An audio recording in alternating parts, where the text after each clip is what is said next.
What is up, Wolverine Nation? We had a jammed-packed intro to this call-in show. We're going to go over a bunch of recruiting information in terms of things that are trending. I got 2 new locks I want to add to my current locks that we already have. We will get into it. We're definitely going to talk about official visits. We're going to get into all that. The call-in show, listen, you could talk recruiting. You could talk anything regarding the team, quarterback battles, anything regarding the Big Ten or college football in general. We're here for all of it. It's open topic. But we definitely, because it is Victor's weekend, it's a major weekend for the University of Michigan. We definitely want to hit on recruiting because it's major right now. So, I just wanted to let everyone know to, please like, subscribe, and hit the bell so you can get all of our notifications. We are dropping videos daily. Our channel is now offering YouTube memberships. It's a great way to contribute to the channel.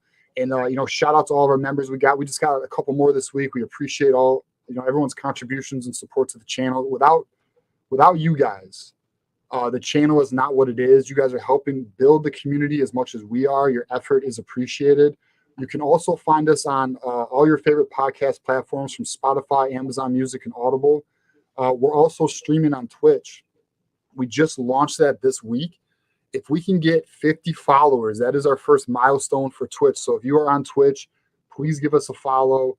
That's our next frontier to embark on. We're trying to build that. We are in the planning phase on what we're going to do with it. We definitely have some ideas with NCAA 25. We're going to have some fun with that.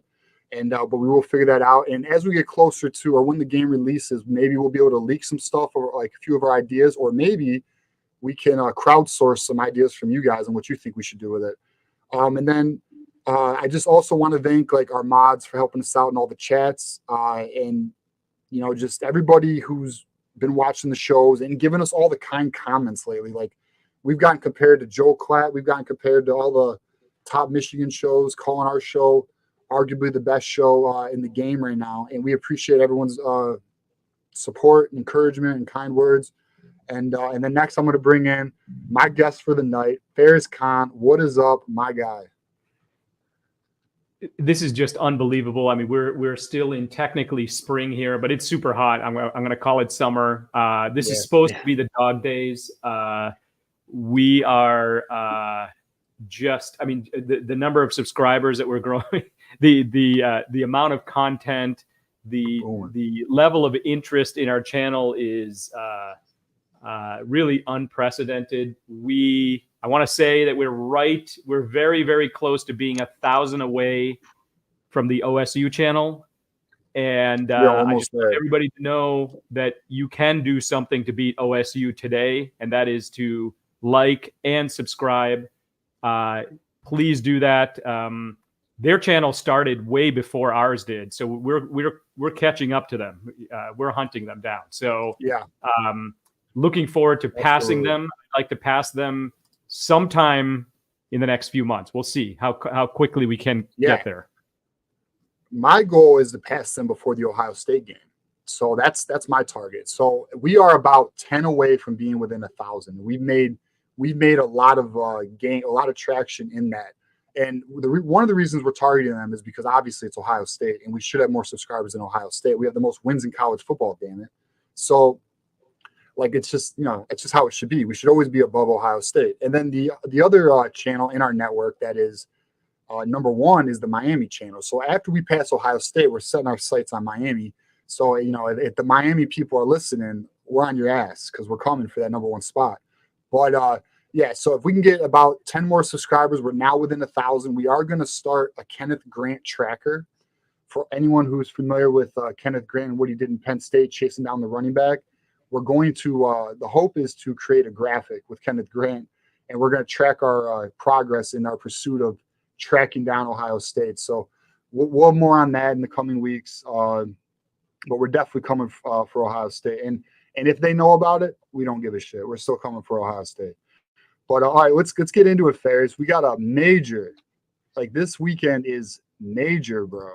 I can't even stress it enough, how critical Victor's weekend, official visit weekend is right now. We have Current commits coming in this weekend: Carter Smith, our quarterback, our cornerstone quarterback. Actually, you know what? I'll wait. We got Eli Owens coming in, who's going to be our H-back / tight end. Avery Gosh, who's going to be possibly right tackle, maybe a guard. We got Nate Marshall, big Nate Marshall, who this is obviously a big weekend for him because there was the visit to Auburn. But again, I've stressed that I personally feel like it's okay. Like my concern level is a 2 out of 10, so I'm not too worried about it. His boy, Jalen Williams, is also coming up, who's from Illinois. They're very good friends. They're going to help recruit this weekend. And then also Bobby Kanka. There's been some concern about Bobby Kanka. He's coming this weekend. Let's see what we get out of the weekend. So those are the players who are committed.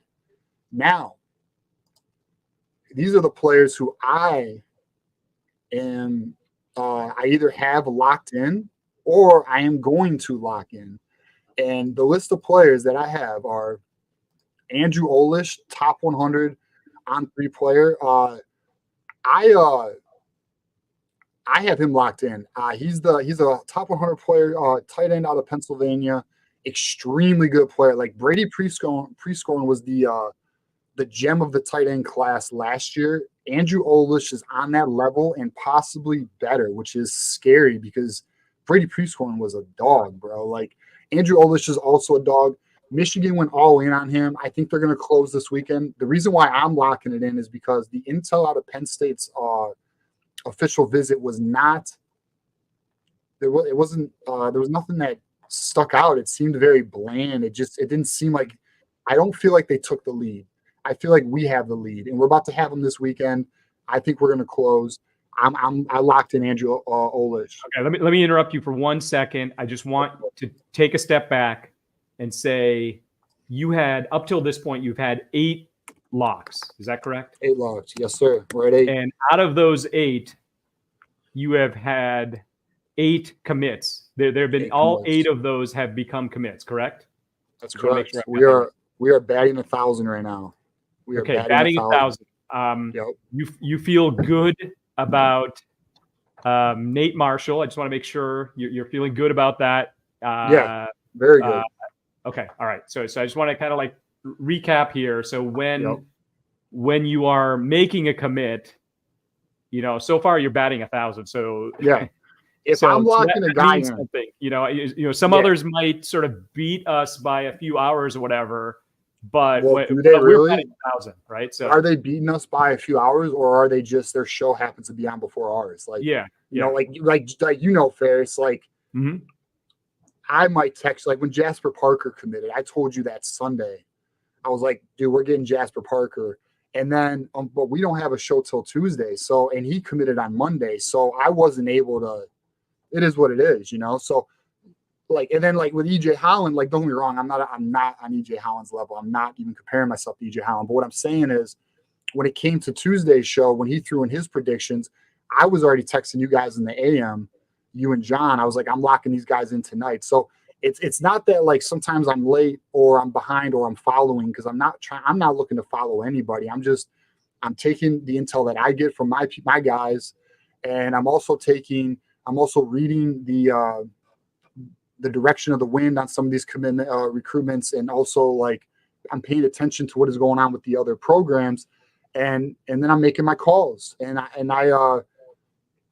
I've been batting 1,000, and we got more tonight. I'm giving 2 more tonight. I'm locking 2 more in. I got 4 locks as we speak. I got Andrew Olish as a lock, Hardy Watts, who's also visiting this weekend's a lock. I got Philip Wright, who visited last week, and I have him as a lock. And then Maxwell Roy, and anyone who's been watching knows I've been on the Maxwell Roy train for like 3 weeks. I was like, he's a silent, it's good money. He's visiting this weekend also. So Maxwell Roy's visiting this weekend. Hardy Watts is visiting this weekend. Andrew Olish is visiting this weekend. I already have locks for all of them. Now, let's discuss the 2 new locks. I'm adding linebacker Chase Taylor to the lock list. So that's now pending. So I currently have 5 players pending, and I'm also going to add Caden Strayhorn, offensive lineman, center, top 3 center in the nation. And I would bring up his tape, but I do have Chase Taylor's tape, so let's bring that up, Ferris. Yeah, let's take a look. All right, so what I would classify Chase Taylor as. He is a see ball, get ball, blue collar,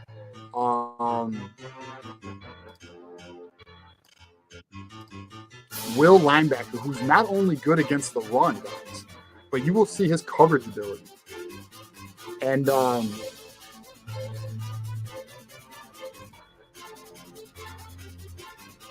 so I was making sure the video was muted. You will see, like, look, we got he's sideline to sideline, as you can see, laying the wood. Yeah, and then also let's take a look at. We can hear the background noise. I don't know if you can do anything about it, but you can hear the music. Yeah. Interesting. I don't hear it now. I don't know why. All right, how about now? We good? No problem. Are we good? Yeah, we're good now. Fair. So we good? All right. Good. Yeah. But look at his coverage ability. Like, so Chase Taylor is like ranked in like the 500s. Okay. But this is another one where, like, I think he's better than his ranking. Personally. Now, I'm not saying he's like top 200 player or anything, but I don't think he's ranked in the 500s. And this is one of those, you know, we had some people comment about, oh, Michigan's now star chasing, like some fans of Michigan's now star chasing. But I told him, I was like, look, Michigan's still going to find their culture, guys. Okay. Like, Michigan's still going to find these diamonds in the rough. And this is one of those players. This is one of those players who the rankings are not like, who gives a shit? This is a ball player right here. This is a kid who is literally old school linebacker, see ball, get ball, fill the hole, physical, very aggressive. Not only that, like when I'm watching his tape, I look at his ability in coverage, and it is impressive. Like, look at his read and react ability, bro. Like, he just has a high football IQ. This is a like, we add him to the class, bro. And like, this is a good addition, period. I don't care if he's not a 4-star, but that means nothing to me. You know, Cole Sullivan wasn't a 4-star. Cole Sullivan's about to be a damn name to know. You know what I'm saying? So whatever. This is another dog. Shout out to Brian Jean-Marie for targeting this guy. We'll see if we get him, but I'm locking him in. I feel good about it. So that brings me to, I now have 6 locks pending. We'll see how I do. I feel good about it. I feel optimistic about all of them. There's a reason why I'm locking them in, and it's because it looks really good. It looks really good. So we'll see where we are with that. But let's continue the official visit weekend. Hey, mods, if you can, throw the StreamYard link in the chat. So this way we can get some people calling in here and we can talk some ball. But let's get to the juicy news now. So we have a surprise official visitor, Ferris, Andrew Marsh. Now, Andrew Marsh, I'm going to pull him up for everybody. We're going to watch his huddle tape, but I'm also going to pull up his profile. Guys, he's visiting. He's visiting for his second time in 3 weeks. He canceled his Oklahoma visit to come back to Michigan. And his parents apparently loved their visit. Okay, this is a top 50 wide receiver out of Texas, guys. This is like serious shit here. And this is another example of the NIL being where it needs to be, being competitive, and I have received confirmation that they are not going to be shy. What was the text I received was Michigan plans to be aggressive. Now, I don't know what that means in terms of figure. I'm not given figures often. Like, I'm just given, like, if I get a text from my guy, it'll be like they plan to be aggressive in terms of financial compensation. They plan to be aggressive. So I don't know what that fully means. Maybe I'll get like for example, Marquise Davis. I knew what that was. Like, I got that intel, but outside of that, all I know is Michigan plans to be aggressive this weekend, make a move, and hopefully close. That's where we are there. He's going to be visiting. This is Andrew Marsh's huddle. This is a major addition to the weekend. If we can land Andrew Marsh, man, I'll tell you right now, Ferris, we were talking earlier about, wait, why isn't that coming up? All right, hold up. We were talking about where's my Yeah. Let's kind of recap that for a second. Yeah. So I think on Tuesday we were kind of saying I think it was about 4 weeks ago on a 100-point scale. What did I say? You were 36 or something? 32? 32. Yeah, you're like, I think you're at 32. I was like, all right. In your overall sort of, confidence in Michigan recruiting. Yeah. Tell us, in just these 4 weeks, tell us what you are at right now on a 100-point scale. Yeah. So if you guys remember, if you guys remember, after the first week of official visits, and this was also a week after we came out and said Michigan's NIL game has changed. There's alignment from the regents to the athletic director to the coaching staff and the collectives. They are aligned. Like, they are on the same page now. They've green lighted compensation to high school prospects. They're going for it. We had that report 4 weeks ago. Okay. Like, we had that. And there was, so to anyone who's new watching, we came out with that. And there was some doubt. There was some skepticism, which is fair because we have heard, like, granted, soon, it's coming. Michigan's got a plan, but it's not here yet. It's words, not actions, words, not results. So like, I understand, and we didn't take the skepticism or the doubt personally. Like, it is what it is. I get it. Like, we've been told a lot. Like, the fan base has been told we've been waiting, right? But I felt good about it. And I had it confirmed by another person. So when I got it confirmed, when we first heard about it, I'm not gonna lie, I did bite. But then when I got it confirmed by my other person, I was like, all right. And just so you know, Ferris, that other person, that was the one who said, if Dusty May is guaranteeing money, you don't think Sharon is, or if Dusty May can guarantee money, you don't think Sharon can. So when he sent me that, and that's how he texts me, it's usually like a little broad and a little vague, but he always gives me some goods. And I was like, all right, bro. Like, then I'm in. Like, I trust you. You've like, he's been accurate with me. So like, he was like, my guy was all whatever. It doesn't matter. But the point being is, where are we now? And I said on the Tuesday show, Ferris, I was at an 89. Well, if we land Andrew Marsh, we just literally stole Andrew Marsh from Oklahoma in terms of visit. If we can close and they do what I've heard in terms of being aggressive for Andrew Marsh, which I'm going to pull up his huddle table right now. But for some reason, this is acting funny. Yeah, well, we talked through a lot of names as you're doing that. Just kind of reviewing here. Andrew Marsh for you is not a lock, but he's almost there. Not a lock. Heavy lean. I would classify Andrew Marsh, this kid right here, top 48th in the nation, heavy lean. This kid is a dog. This is the best wide receiver on our board. He's better than Taz Williams. He is legit. And if we can land him, my and optimism for our recruiting is going to go from an 89 to a 93.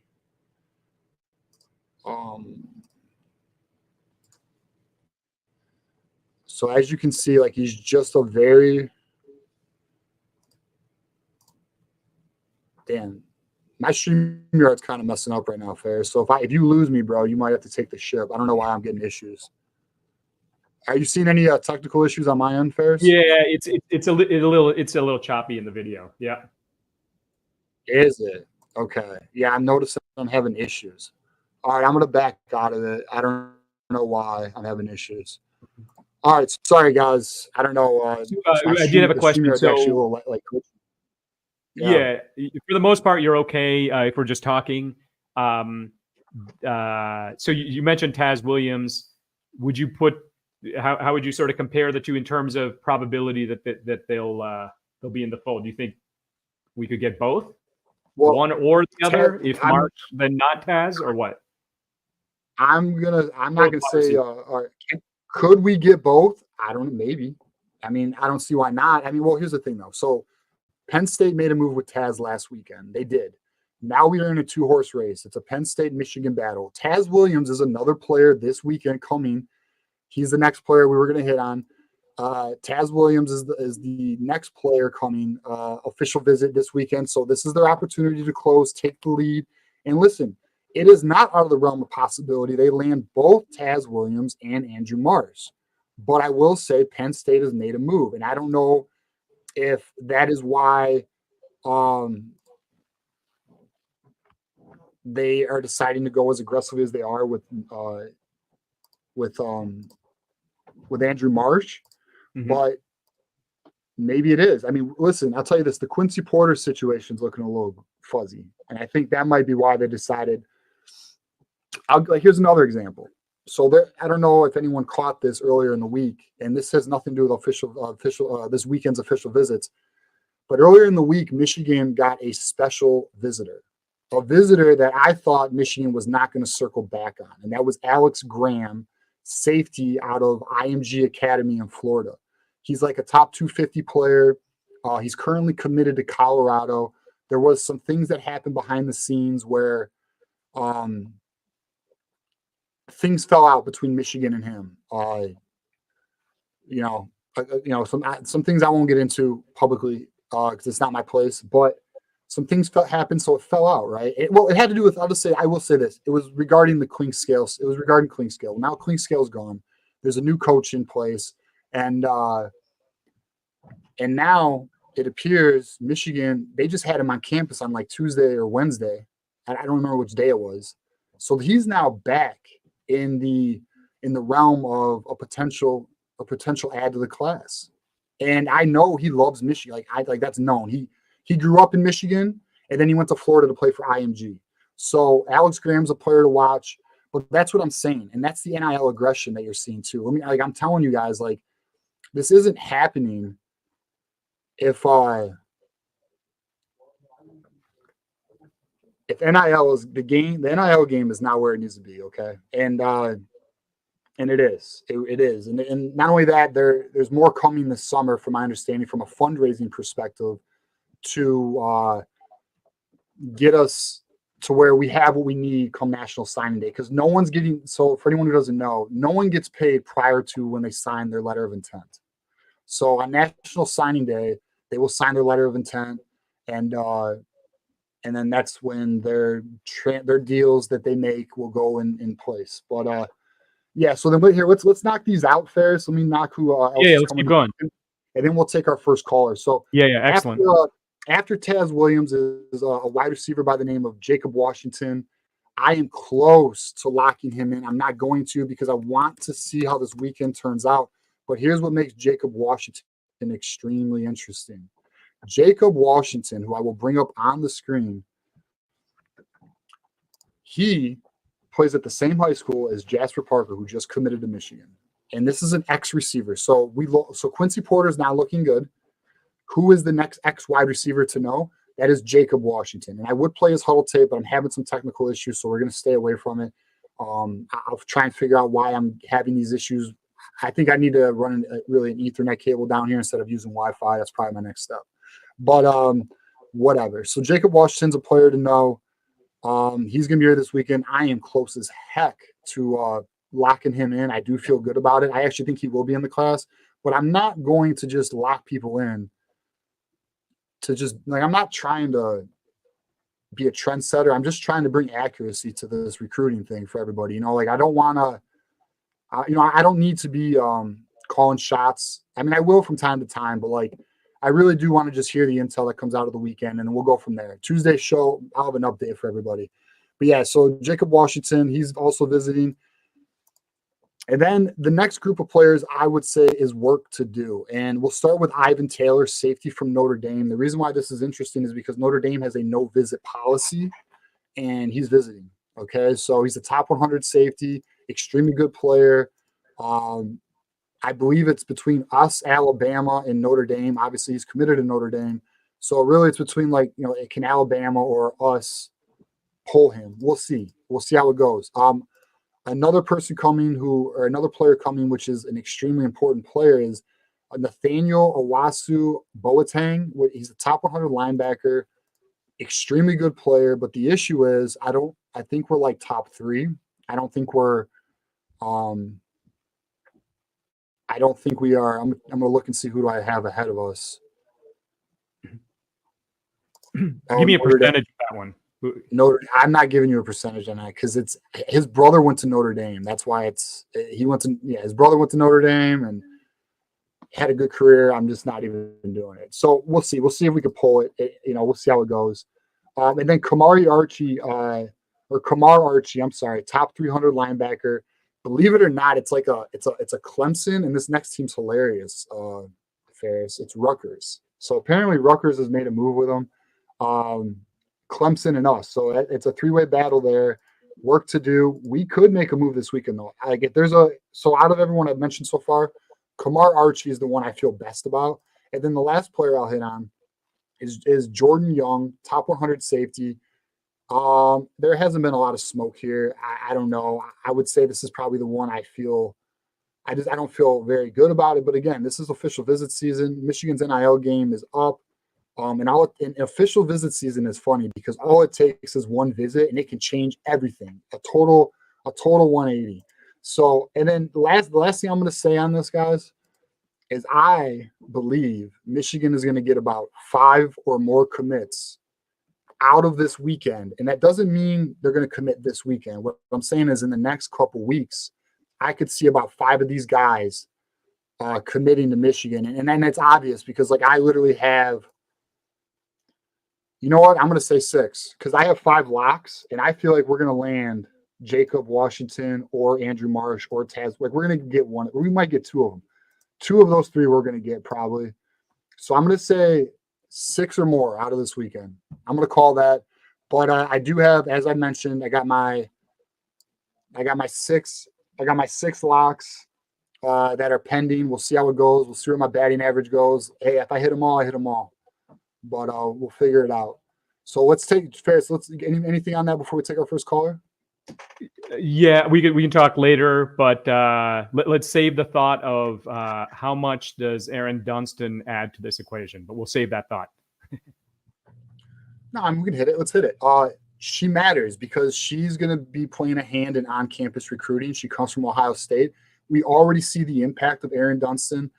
With the graphics, that was no coincidence. She has a hand in that as well, from what I've read. She will be a part of like the social media and the entire on-campus recruiting, the entire event. She's an event planner, and we all saw the difference from the graphics and the videos from week 3 to the first 2 weeks, night and day, bro. And it matters. Like, there was a comment who was like, "Oh, that stuff doesn't matter anymore in the NIL era." Yes, it does. Like, small things matter a lot when things are equal. It's the little things that make things great, right? There's good and then there's great. There's hot and then there's boiling, and it's only separated by a few degrees. So when you can do the photo shoots and really make the events better, like that's everything. So yeah, no, I think we're already seeing her impact, and there's a reason why Ohio State and Ryan Day cussed her out and all that. So, a great addition to the recruiting department. But all right, so let's half hour first, let's go. Right, yeah. Yeah, we're 30 minutes in. We got everybody. We got some callers lined up. We're gonna get to all of you guys. Thanks for calling in. I appreciate you. We have members, bro. Everyone's a member. Double J is not a member, but Double J is a part of the Voice of College Football team. What's up, bro? How's it going, gents? How you doing tonight? Shit, man, doing great. Bro. Like amped up for the weekend, man. Yeah, I was looking. Go ahead. Yeah, I was just looking up some stats about Alabama versus Georgia earlier today, and I'm just astounded by how everybody talks about Georgia as getting ahead of Alabama. But even that 1 year that they lost to them, Alabama still beat Georgia earlier in the year. So anyway, kudos to your team. Hopefully they'll do well as well. So I mean, well, Ferris, do you not think Georgia's ahead of Alabama right now? Georgia's probably ahead of Alabama because of the coaching change, but I believe in Jalen Milroe. I'll just leave it at that. So you don't think Georgia winning 2 national titles, beating Alabama the way they did the last few years, you don't think they took supremacy in the SEC? What do you out with this? Let's ask our Alabama friend. What do you think, Double J? I'll give you my opinion. I mean, I think Georgia's running the SEC for right now. I hope to see Alabama run the SEC again as a Bama fan. You do. But I kind of feel like Kirby's running the show in the SEC. It's funny, though. Years ago, we always talked about how Georgia could win the big game. And even Georgia Tech was bragging about how we got a natty more recently than you. Like Georgia Tech was bragging. Now they got nothing on Georgia. Yeah, I mean the stat I've got is 1 in nicely was that Rico there. Kirby. Oh, okay, Kirby 1-5. But Georgia has not beaten. Let's see, every single year they've played since 2008. I think I'm stating this correctly. Yeah. Alabama has beaten Georgia. Now Georgia did beat Alabama in the title game. Kind of a do-over rematch. But I stand by that original statement that every single year that they've played, every football season year that they played since 2008, Georgia has won. I'm sorry, Alabama has won. So, oh man, I love the 1 in 8, I believe, is the record over the last 9. So for Alabama, I'll never forget that blackout for a knockout game from 2008. That was a lovely game. Yeah, hey, so we got a question from Dependent Fanatic. He goes, would Michigan be better off waiting for better guys, or are relationships more important than winning? Dependent, clarify your comment in your next comment, and I'll get to you on that.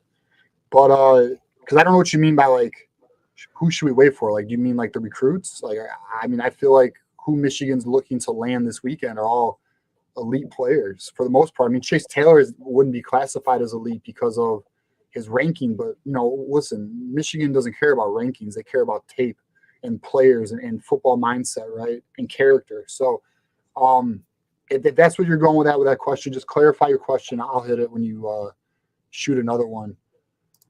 And yeah, I agree. I don't feel very optimistic about Boateng. But anyways, so what else is up, man? I'll say this about Alabama. I mean, look, Kalen DeBoer is the real deal. I think, you think you got a good coach, man. You just might have to go through a little bit of a rebuilding phase, obviously, because so many players transferred. But, I think you guys will still be fairly competitive in the SEC. Don't you feel you'll be competitive this year? Oh yeah. We're gonna be in like at least the top 4 at the SEC. I'm not expecting SEC title this year, at least for now. But I would love to win the SEC. I'd love to get back into playoffs. But I've got one question that I was just thinking about, and this involves Michigan, of course. Now, I know that in the 90s when Penn State joined the Big Ten, there's like this huge push for people to make Ohio State, Penn State this huge rivalry. I mean, I don't think Ohio State really cares about Penn State, to be honest.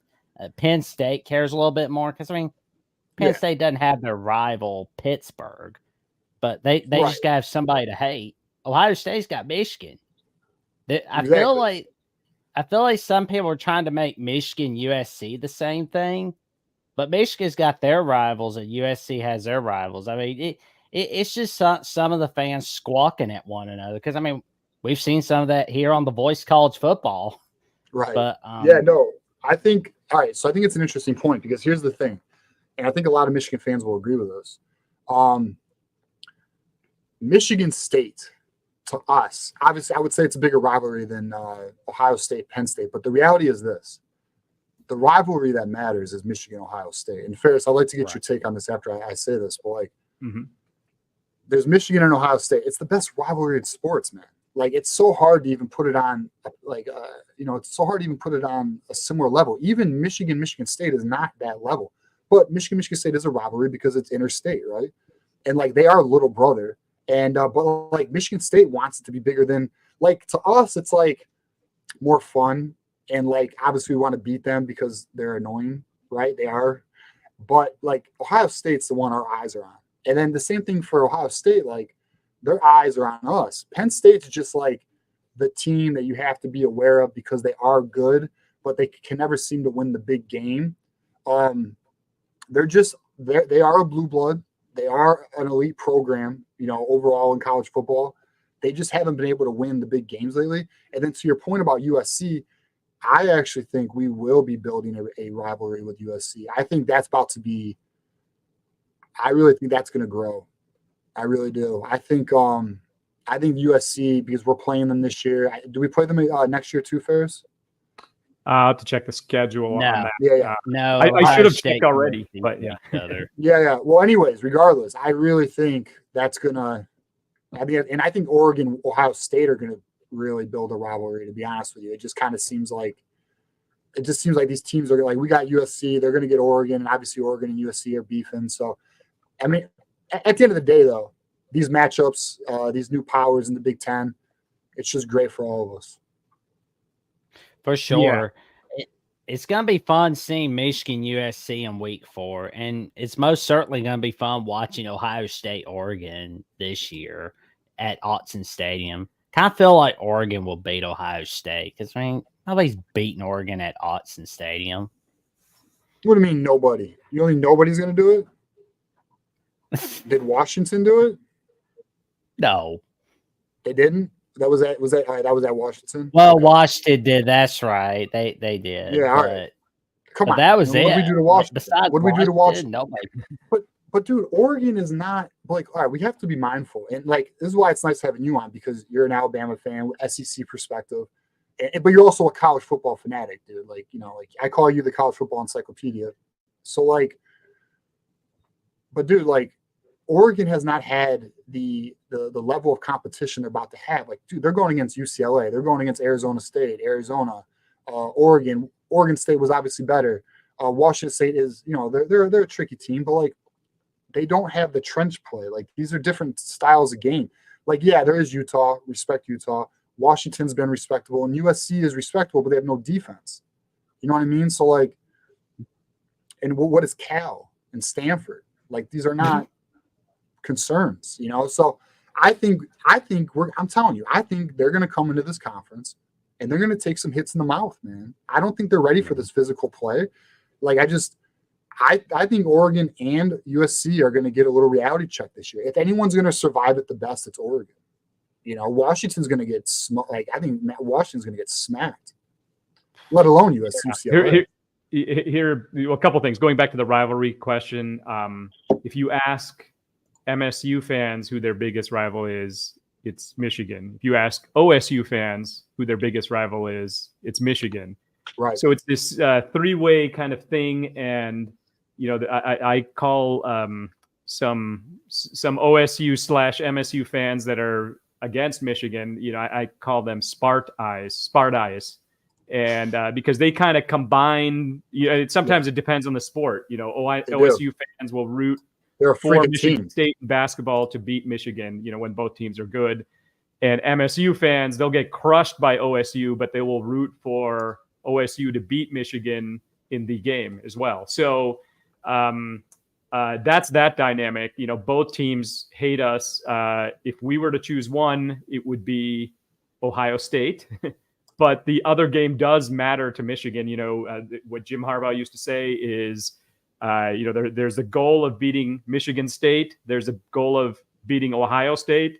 Then you win the Big Ten. Then you win the national title. You know, that in that sort of order. So, so both games matter. Penn State actually tried to do a rivalry with Michigan State. They were playing every year at the end of the year. They had the craziest trophy. I don't know if you know that trophy, Jackson, or not, but they they have this crazy trophy. They've been trying to make that a rivalry since Penn State joined. I mean, that's just not a rivalry. It doesn't scream rivalry to me. Yeah.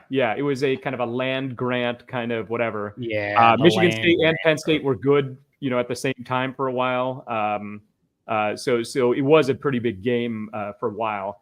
You know, perhaps it isn't anymore. Michigan doesn't play Penn State this year, so that's, you know, and I kind of feel like a true rival. You're kind of playing them every year. As far as OSU, I'm sorry. I guess I'll just talk about the Pac-10 school. So USC, as far as USC goes, Michigan has a lot on its plate, and USC is going to kind of rotate in and out. I do think it's a big game, but it's not going to be as big as those other two. Oregon, I think, is the best of, you know, kind of the best team to kind of fit within the Big Ten in terms of their style of play. So that's what I'll say about Oregon. if USC had a defense, that I would say they would transition well. But I mean, like, so anyone who missed it, I was on the USC show on Monday, and even their guys, they write for Trojan Wire for USA Today. They all projected Michigan to win, and they didn't just project Michigan to win against USC in September. I think it was Matt Zemek projected 30-13, and then Tim Pringley projected he was like 31-21 or 24 or something like that. My projection was 31-20, but like, I don't know. I do not fear USC, man. I just don't. They have a new quarterback. They lost a lot of pieces. Their defense is very questionable. Yeah, I don't know, man. I don't fear you. They're good. Like, you got to respect them, but like, I do not fear them. You know. Yeah. What if USC had Iowa's defense, or vice versa? Iowa had USC's offense. Then you could fear them. Hell yeah, they'd be a damn national title contender, bro. If they had Iowa's defense and USC's offense, that was your scenario, Ferris? That's like exactly. a transformer robot, dude. Right that'd be nasty, bro. Like, that'd be nasty. Like, I mean, I don't know if anyone's seen just trade the whole thing for like for a year, and then you can trade them all back to the other team the next year, right? So, like, a team with USC defense and an Iowa offense. Hey, shout out to John. Feels like What's up, a 3-9 team. Yeah. I'm sorry. Go ahead. I repeat that. I said that a team with an Iowa offense and a USC defense kind of feels like a 3-9 team. Oh yeah. I think if you go the other way around, that team's not going to be great. I mean, they might get like a couple wins if they're like the underdog on a CW game or on the NFL Network if they're playing Houston, but that's it, really. Yeah. TJ, you were on the USC channel earlier this week. After that happened, USC did lose a couple of 5-stars. Yeah, dude. I don't know if did you hear about it? Like, do you know the background on that? Yeah. I was wondering if you had any thoughts on that. Yeah, so they lost 2 5-stars, and word is, okay, so like, and I don't have like the best intel on it, but I've gathered like what went down. So like one of my guys didn't give me this. I don't, it's kind of secondhand info, but I feel like it's valid. So apparently USC offered them money to commit, so this way they could build momentum into official visits, or build recruiting momentum. So they were like, okay, we'll give you this kind of money, or we'll give you this money to commit to help us build momentum for the summer. But then apparently I believe it's LSU, or is it Texas? I think it might be Texas now that I think about it. I don't, either LSU or Texas, so forgive me for not having that down. I just haven't paid attention to it in a minute, but I think it was Texas. So Sarkisian, if it wasn't Sarkisian, it was Brian Kelly. So forgive me on this, okay? It was one of the two. Whoever he commits, you'll know. Was like, look, if you're serious about playing here, I need you to show me publicly that you're serious. So this way he doesn't fill the spots for anybody. So one of the players dropped because this way they could get into Texas. And also, apparently there's some rumors with USC right now not having the funds that they are promising some of these kids. There's some speculation that that's going on right now, that they don't have the funds NIL-wise, and they simply offered those kids money to commit just to build momentum, not that those kids were in love with USC. So that's and then other schools are then obviously what schools do, they continue to put pressure on them and like, look, if you want to be a part of Texas, you got to make a move publicly. So this way we don't wait too long and lose out on other players. So that's what went down. So apparently their recruiting is like in the toilet, which is hilarious. And then I also heard an interesting rumor that their NIL budget as we speak, I can't. So I tried to get intel from Tim about what the NIL budget was. He said he didn't know. He doesn't know what they're working with or what their budget is. But what I've been able to find, but I'm going to tell you right now, it's not the most reliable source or anything. It's just what it seems to be on par, but apparently they only have about $6 to $10 million in NIL money right now. Which, to anyone who's following this closely, that's about a bottom tier 2 program. Maybe, yeah, I'd say about a bottom tier 2 program. So you want to be above 15 million, 15 to 25 million is where you want to be. That's tier 1 level. And then tier 2 level is about, I'd say 8 to 15. So they're at bottom tier 2 level. Michigan, by the way, I'll give an update here because there was some new news on that.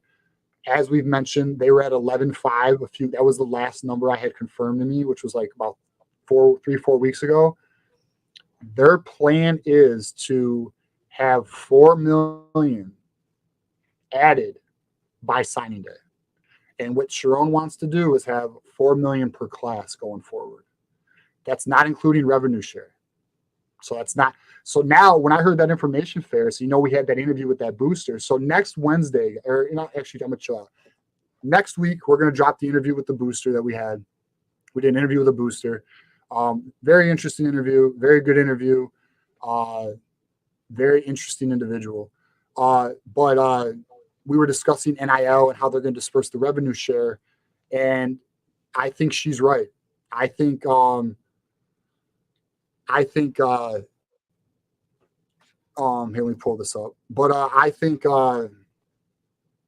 they might do what she said, Ferris, and they might just do an even split amongst all the athletes, which would be about 50K. Or actually, it was actually maybe like 20 something. But maybe the math that I did, and I was trying to be reasonable. Split 10 million each, male athletes, female athletes, and the same number on each side. And I got to a number of 58,000. Not every athlete would get the money, but all of the big teams would, and then it would, maybe be shared with the smaller teams. That's basically how it would be. It wouldn't just strictly be on revenue versus non-revenue, though. It would be, count up, make sure we've got 85 for the football program, make sure we've got 15 for the basketball program, et cetera. Things like that. So, the point, how I think it's going to shake out, and I hope I'm wrong because I want more for the football program, but I think Michigan's going to get about 50K a player through revenue share, and the rest is going to be just in basketball, probably something along those lines, and then they're going to split it the rest of the way.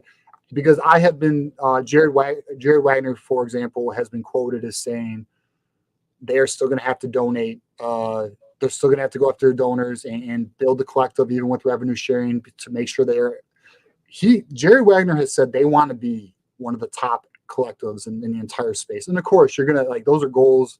He's going to say those things. But listen, we're seeing a shift. They have been aggressive. And I know this, another thing I can confirm, this summer, Sharon's going to do an aggressive fundraising tour, similar to what Jim Harbaugh did last year, going to city, meeting all the big whales. So I don't know the dates for that yet. I'm thinking it'll probably be in the dead period after official visit season, because that's when it was for Jim. So when we get more intel on that, I'll bring it to the table. But I think so Sharon's going to go for like a $4 million a year budget, which makes sense. That's about 16 million per class. Now that 4 million goes to not only recruiting, but then once the kids are established, then it's going to go to roster retainment. So you'll just allocate the money each year. So then it's now roster retainment whenever they become juniors or sophomores or whatever. So we'll see how it goes, though. It's still a lot of gray area. But all right, Jackson, do you have anything else? Because we're going to get to our next caller. Nope. That's about all for me for tonight. And y'all have a good night. Sleep well. And let's get Michigan football at the Voice College Football to 8,000. And then let's get it to 9,000 and the 10,000 subs. Let's get it. Thank you, Jackson. I'll text you, buddy. All right. I'll shoot you a text so we can talk about something maybe this weekend. All right, man. Sounds cool. All right. Man, a little comment from Killer Panda. How is USC broke? I agree. Yeah. I mean, they are not right. So, and listen, that's not what their MO is, right? So, yeah. Wow. So very interesting. So, I also have always looked at USC as a money player, a major NIL team. I mean, they've taken players from us. They do land elite players. They do have good recruiting classes every year. But I'm telling you, I talked to Tim, I talked to Matt. Well, actually, I talked more about this with Tim. He's saying one, he doesn't know their budget, but two, like USC is not like they are very concerned about their NIL. I'll just say that. They are not like they don't like Tim didn't have specifics or anything, but like look, they just lost 2 players, 5 stars. Their NIL just appears to not be where I thought it was. I figured they were a tier 1 type of collective, but apparently they're like a lower tier 2. So we'll get better clarity when all this becomes public, which it will. Once the settlement goes through, they're going to have to not only report revenue sharing and how they're going to disperse it, but what they're also going to do is any NIL deal over $600 has to be approved through the NCAA. That's kind of the plan right now. That's not official, by the way. That can change, but that's kind of the framework they're working with. All right, cool. We've got other callers, so we should probably get to the next one. All right, so let's get Nick on the stage. What's up, Nick? Sorry for your wait, man. What's up, bro? No, you're good, man. How you guys doing? Great, bro. Excited for the weekend, man. Yeah, appreciate your patience. Yeah, no problem, man. What I appreciate about you guys the most, and TJ, you touched on this, is that you guys are just trying to get like accurate information out to the people. You're very careful to not like talk about things unless, you know, it's 100% or close to it or reliable. Unlike some other fan bases, Ohio State, that have that problem of just throwing nastiness out there and seeing what sticks on the wall. But yeah, dude, you guys do a great job. Yeah, man, we appreciate that, dude. The goal is to keep a standard of accuracy, and then and I've said this like many times. Everyone who's been watching, like, if I'm not bringing bullshit to the table, I will only bring things worth our time. And if it's not worth our time, I'm not going to push content because there are, and I'm sure you know this, Nick, because you're probably checking out other Michigan stuff. Some people are just putting fluff pieces out there or talking about recruits or players, and like we got no shot. Like to me, it's a waste of time. So we're not going to bring any of that crap to the table, bro. Heck yeah, man. That's why I love it. I love it. Yeah, appreciate it. First, I wanted to touch on. I don't know if you talked already about where is he at here? Jordan Davison. Yeah. Where are we with him? Because Ohio State has 2 running backs in their class, and obviously they would take him just to keep him away from us. But I've heard that like it went really well on his visit to Michigan. Is that especially with the NIL increasing, like Michigan should have a good shot, right? Yeah. So apparently, right. So it's an Oregon, Ohio State, Michigan battle right now. Michigan had their weekend with them, and there is a lot of optimism out of Ann Arbor that Michigan might have pulled ahead. He did have an official visit to Ohio State, I think this past weekend, and they do have 3 running backs, or they have 2 running backs in the class. He would be the 3rd. In my opinion, it's like Michigan always talks about bringing in 5 offensive linemen and possibly a 6th, but the 6th never lands because it's so hard to sell a kid to be in even if they're elite. Even if they're top 100 caliber or 5-star, it is so hard to sell a kid to come in and be an extra and fight for a position spot. Because at the end of the day, someone's transferring. Someone's not getting playing time. Like, it's just – so I'm not buying this 3 running back thing. But I'm going to tell you right now, if Ohio State pulls it off, like, hats off, I guess. Like, respect. You got your dub. But, like, in my opinion, okay – this is an Oregon-Michigan situation. I'm not saying Ohio State's not in it. I can't see 3 running backs. That's rare. That's not a common thing. Even 2 is sometimes hard to pull. So, but they do have the NIL, and Ohio State's one of the most aggressive NIL schools. Them, Texas A&M, Oregon, and Miami. Georgia's pretty aggressive. I don't know what Alabama's current approach is with Kalen DeBoer. Texas is obviously aggressive, and A&M. Texas and Texas A&M are obviously aggressive. But I don't know. We're gonna find out, man. But I mean, I think we're in a good spot. I do know that Jordan Davison doesn't want to wait too long, so we might hear about that within the next 3 to 4 weeks. Yeah. What about Marco Jones? I don't know. Did you touch on him? Yeah. Yep. So it's a Texas-Michigan battle, and it's like neck and neck. I know his dad. I DM'd his dad, so I've talked to him a little bit, and like they love Michigan. He's a Michigan type of kid. His dad's a former player for Colorado, by the way. He's a they really like Michigan. Like, and he even said that their NIL is. I got some. He gave me some intel on the NIL, like in the sense of like it's not lagging, it's competitive, stuff like that. So, yeah, no, I think we're in it, man. I think we're in it for Marco Jones. It's just between us and Texas, and obviously Texas is a pain in the ass. But look, we got Jalen Williams away from Miami. Nate Marshall's looking good away from Auburn. We just got Brady Hart, major addition from Clemson and Ohio State. Like, we're playing ball with the big boys, bro. So, like, we're now an aggressive, competitive NIL school. All right, aggressive. All right, I got you. Let me check my words. We're competitive. We're not highest bidder, but we are. But I do know this. There are certain players they're a little more aggressive with. So, yeah, I know. We've evolved from, say, the transformational, not transactional, to we're not the highest bidder. To okay, we'll make a play at some players, but we kind of don't. We kind of know that somebody else is probably going to get them. But maybe we're in a new era now. Maybe in certain cases we are the highest bidder. Well, I think we are in certain cases. Well, Jadon Blair said, yes. Sorry not to cut you off, TJ. I just heard. No, say it. Yeah. I don't know what you think about like Sam Webb's reporting. He seems like he's got a pretty good track record. He's not perfect. Yeah, Sam, in my opinion, he's the best in the league. He's the most accurate. Listen, no one's gonna bat 1,000. That's why, like, we talk about my lock it in record right now. I'm batting 1,000. I'm gonna get an L at some point, but like Sam Webb, in my opinion, is the most accurate in the game. He's not always right. He's been wrong, like the Nick Harbor recruitment and some other things. But like, dude, no one is. Who the hell is the most accurate person in all of recruiting? Steve Wilfong. Period. Mm-hmm. He's the most accurate in the period. No one's more tied in than Steve Wilfong. But then, in terms of like the Michigan beat, the most accurate is Sam Webb. The most aggressive is EJ Holland. Like EJ Holland, mad respect. Like. And then obviously Chris Ballott's like those three I respect probably the most out of everybody. But go on, you were saying about Jordan Blair.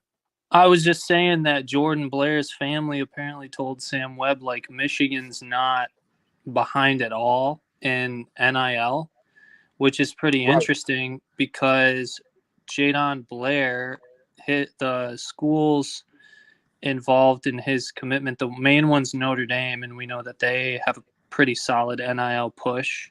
Yep. And there's a couple of, I think South Carolina's one, and Florida State, I think, is the other one. And we know what Florida State does. So they give money out. Yeah, go on.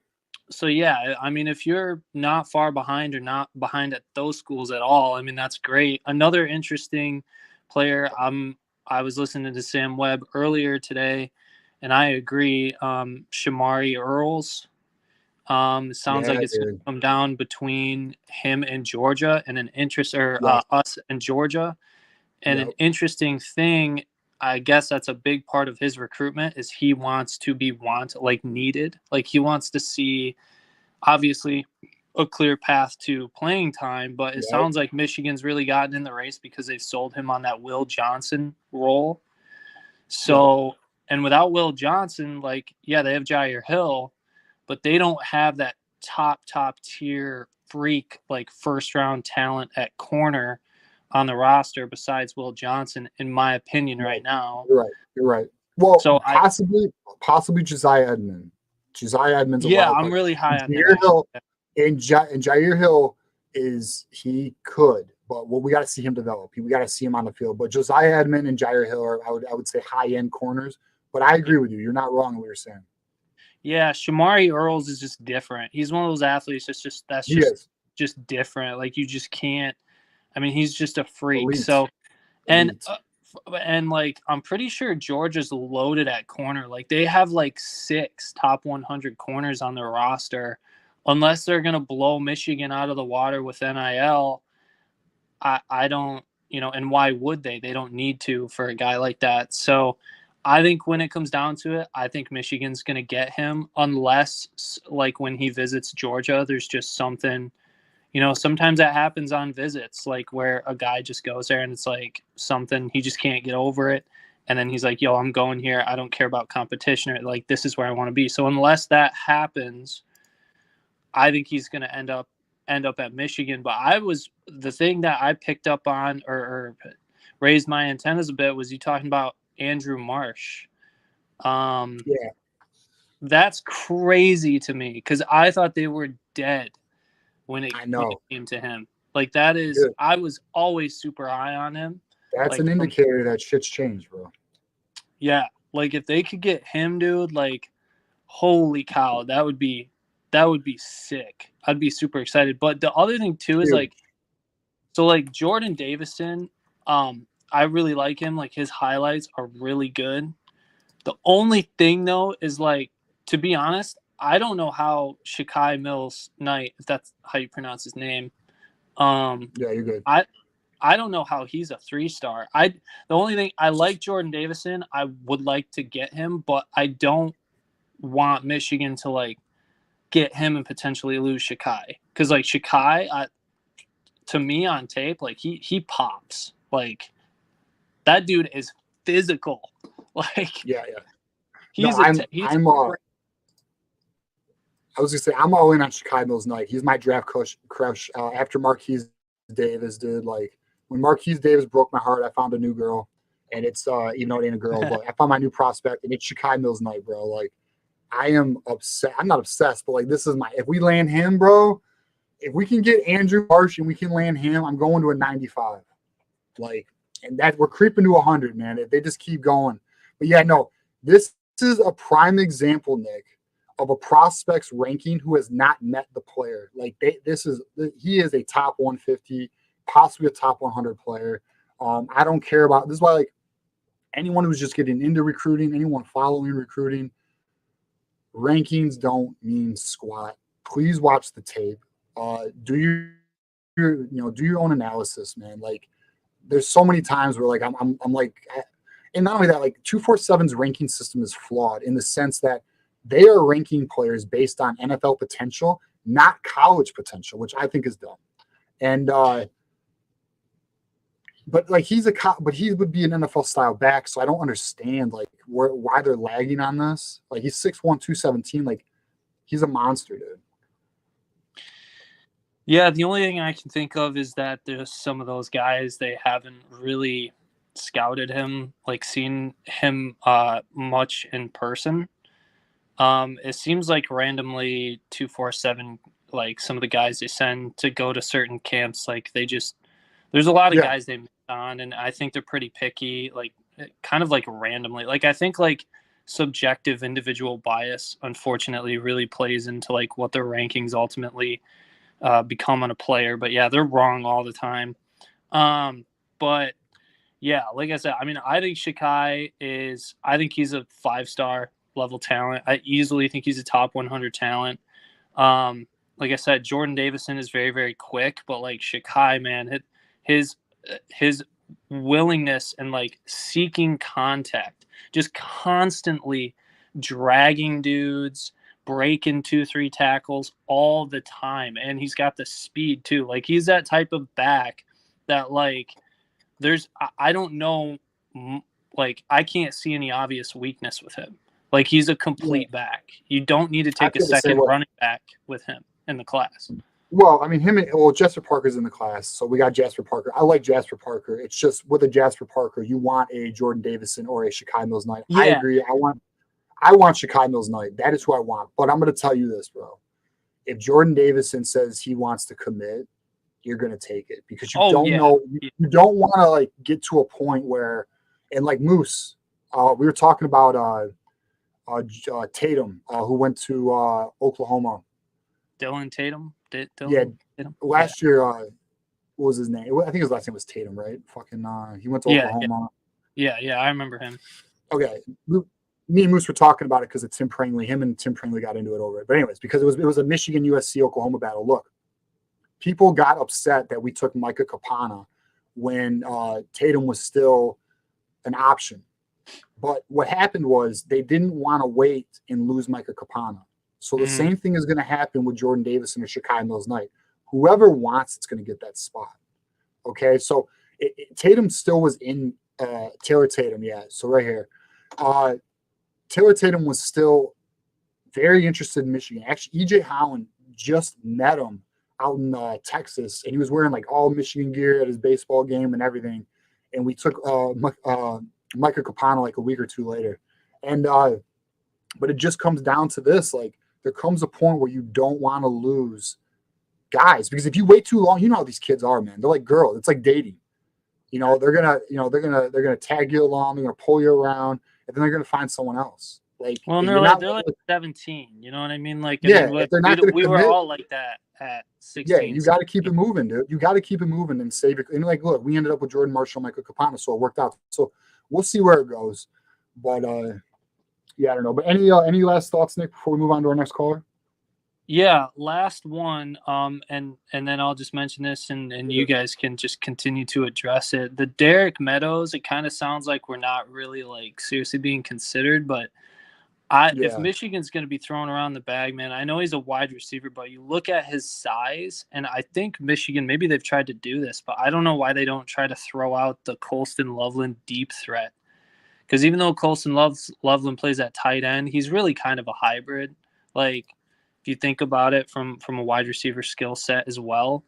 I don't know, man. If they're going to be starting to increase the NIL, I would really hope that they would try to sell him in that type of Colston Loveland deep threat. Like, you could see, obviously he'd have to block and do other stuff, but I mean,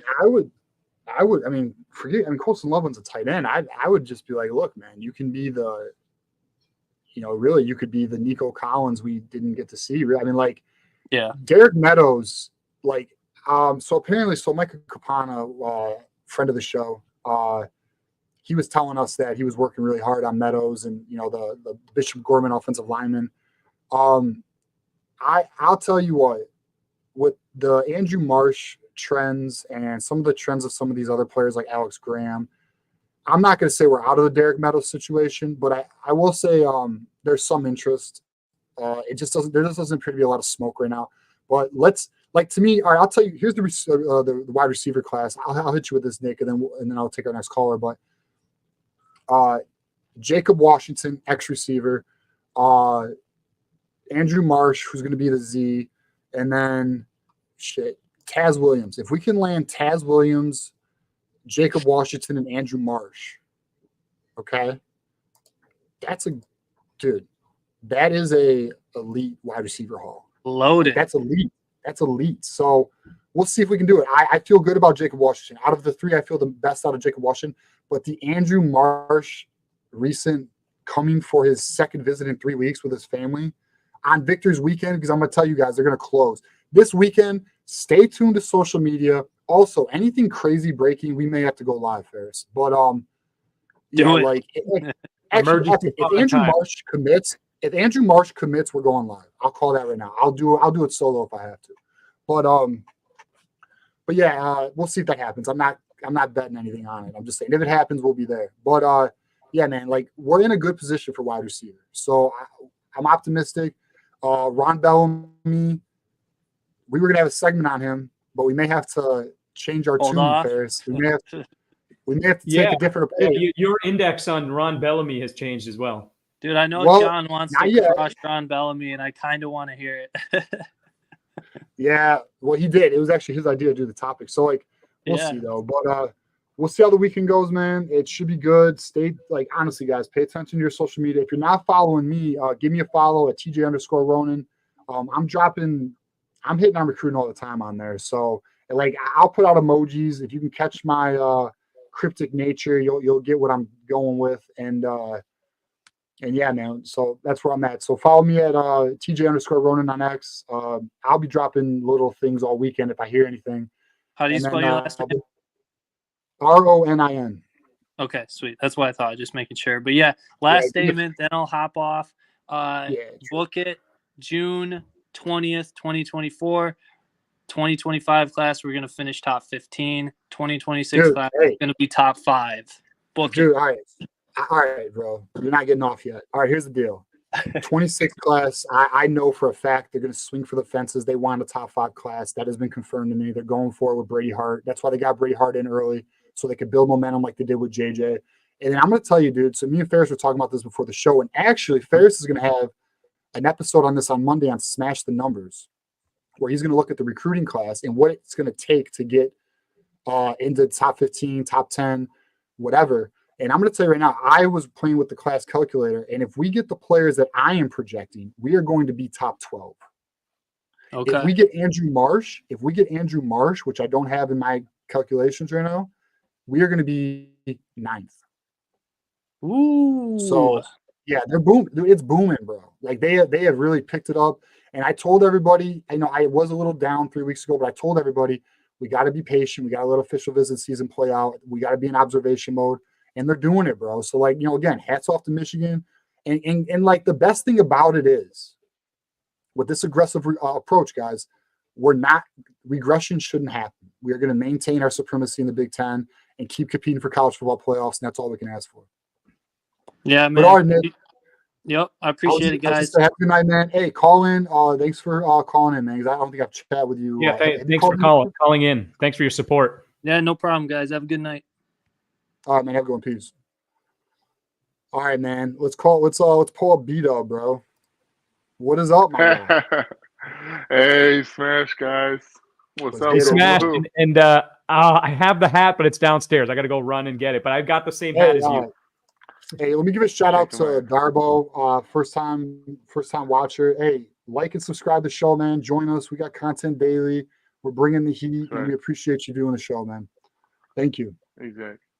I just want to put a shout out to Ferris over here, dude. Bro, like you just be like dunking on people with these little short videos, like, oh hey guys, I'm just in this amazing background scenery of California or Northville and stuff like Carl's that. bad, the California. Trees and wispy and everything. I'm like, what are you doing? The backdrops are incredible. It's funny. All right, no, I really really appreciate it. It is. Hey, I'm at the tennis court today, hitting some tennis balls. Yeah. No, I really appreciate it. It is very bittersweet. I'm leaving Michigan after a long time. I love it in Michigan. Yeah. We're gonna drive across the country. We're taking We're taking 2 cars, my wife and myself, and we're driving across the country in a couple weeks. We had to fly in and get all the moving truck stuff. My TV was a casualty, unfortunately, but back in you're probably gonna miss that Guernsey, right? That Guernsey ice cream. That's what you're probably gonna miss. Guernsey ice cream, roasted potatoes, and then have the ice cream afterwards. Yeah, gonna miss that. So yeah. Yeah, we just walked through Plymouth as well. For those of you in Southeast Michigan, Plymouth looks great. That area is just awesome now. So it is nice. It's a cute little town that you walk around. Things are bumping, especially nighttime. Yeah, I grew up there. Oh, you did? Plymouth? Well, I grew up in that high school, man. That high school is something else. How do you? Bro, tell me about it, bro. I never understood that. My party years were out there, dude. I used to party at the whole PSEP, dude. That was my area, that Canton Plymouth area. But really? Yeah, man. So what's good, bro? What's on your mind? I was you're putting a wild tangent of those 3 Salem, Plymouth, Canton. Yeah, Salem, Canton, Plymouth. It's crazy, dude. Well, it was the worst decision they ever made, bro, because everyone can meet with each other. It's like the worst concoction of you got all the party kids know each other. Like the craziest shit happens out there. It does. No, I had a few points here. One guy just lit me out, man. Today I was listening to his stupid podcast, and see, this is what I get for listening to Ohio State stuff, just to see what the enemy's talking about, what they're doing, what I'm not gonna give this guy any. I don't want to give him any attention, so I'm not gonna name him.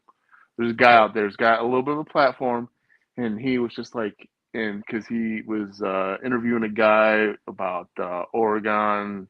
There's an Oregon guy talking about Washington and how the rivalry is sort of similar to Ohio State, Michigan, and he's saying, sometimes the other team has a little blip on the map, right? Like they're just they just pop up out of nowhere or just out of all of a sudden win a few games, and I'm like, bro, it is not a blip, my man. This is not a blip. Yeah. This is denial. This bro. is like I've talked about before, man, this is like us going into the deep depths, right? Trying to find ourselves, right, after 2020 and just rising like slowly out of the ocean, man, and just taking over, right? And that's what we're gonna do constantly. I just want to let all these Ohio State fans out there know that we will take you into the deep depths, man. And we're going to find out what you're made of, like we've been doing these past 3 years, right? And I don't think Ryan Day is ever going to be ready for that. But no, dude. Dominance. Look, they're giving their best shot this year. I mean, look, I think we all agree that they're talented and they're hungry. So, like, you know, a dog who's hungry, you got to be mindful of, right? But like, it don't mean they're the biggest dog on the block. There are bigger dogs, and we're one of them. You know what I'm saying? So, like, whatever, bro, bring that shit. Like, our team is built to beat them. We have the mentality. Sharon Moore is so critical in building our identity. So to have him now transition to head coach, it should be a smooth transition. I believe in Kirk Campbell as an offensive coordinator. I believe in Wink Martindale as a defensive coordinator. Like, we got the guys in place. We have the talent. The defense should be nasty. Alex Orji, bro, like our quarterback, you know, we're going to go as far as our quarterback takes us. That's just what it is at the end of the day. But like Ohio State, bro, I think they're going to get a 4th L. Like, if I had to give a prediction today, we beat Ohio State. I really believe it. I honestly believe it too, man. I don't see it. I don't care. My thing is, they always had top talent. It's like great talent. That's obviously a given. But it's the type of coaching, right? And like that one Ohio State fan last week when he called in, he's like, Ryan Day puts him in that position. Why did you change it up? I re-listened to it today. Why did you change it? Why did you switch up the formula? Why did you do this or that? Quite honestly, he changed it up because it's his team. It's what he does. It's who he's about. Right. And you realize that he is a pro football coach. There's a difference between the two. There's a reason why a lot of now college coaches don't work in the NFL, right? And why NFL doesn't work in college. You just gotta have that certain mentality, right? That dog mentality, like, yo, we're not gonna rest on our laurels. We're not just gonna chill and take some time out. No, we got to go 150% every day. We got to get better. We got to keep achieving excellence. Because if we don't, it's not going to end well. We're going to lose here or there. You know. Yeah. No, I agree with you. I mean, go on, Ferris. Yeah, I was going to say, you know, we're a 9.5 point underdog to OSU. You know, we could lose the game. I'm not saying we can, you know, but that just seems like a crazy spread. To me, always down, bro. You know, we could be. What do you think will be ranked at the beginning of the year? I'll ask both of you. Top 10. I think we'll be about. I'd say they're probably going to put us anywhere from 6 to 9. Okay, I'm going to get 9. Slightly. I'm going to go low 10 because they're going to see. I'll say 11 or 12. No, really? Wow. I'm going to say 11 or 12, and the reason why I'm going to say that is because people are not going to pay. They're going to use that returning production number. And they're going to say, oh, you know, Michigan lost everybody. They lost all their coaches. They don't have a quarterback. They don't, you know. So they're going to lump us in with, let's say, Washington, you know, that sort of thing. But we beat Texas. All of a sudden, we're number 2. We'll probably go from number 12 to number 2, just like that, right? So, bro, if we, I'm going to say this right now. If we beat Texas, that is going to, one, it's going to send shockwaves around college football. Like, oh, shit, Michigan's still a problem, you know? And, like, also, bro, like, who do you fear? Then you got Oregon, and then you got Ohio State, right? But like, Oregon's at home, USC's at home, but like, we're not fearing USC. We're just not. We'll see what their defense is this year. We'll see. I'm not a believer. And then obviously we got the Ohio State matchup. But like, let's be real. Also, let's just be real. We beat Texas, and we could take USC. Let's say Oregon does get us. I'm not saying it, but let's just say they do. And then Oregon, and then Ohio State gets us. That's 2 losses. We're still in the playoffs. Who gives a shit?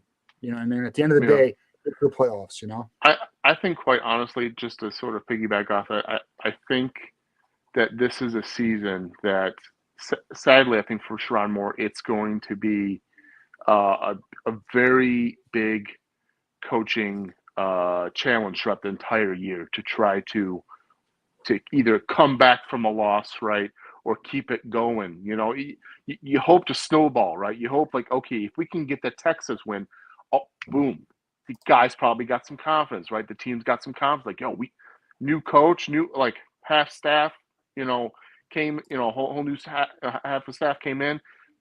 We did it. I mean, we're doing great. Like that would be great.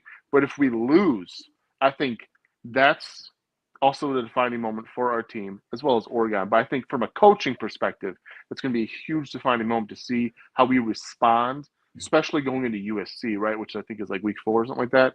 So it's going to keep coming, right? Obviously we have a nice lull there in the middle, right, before we get to Oregon and then OSU. But I think for coaching wise, it's going to be a massive challenge to either just keep us on the straight and narrow, right?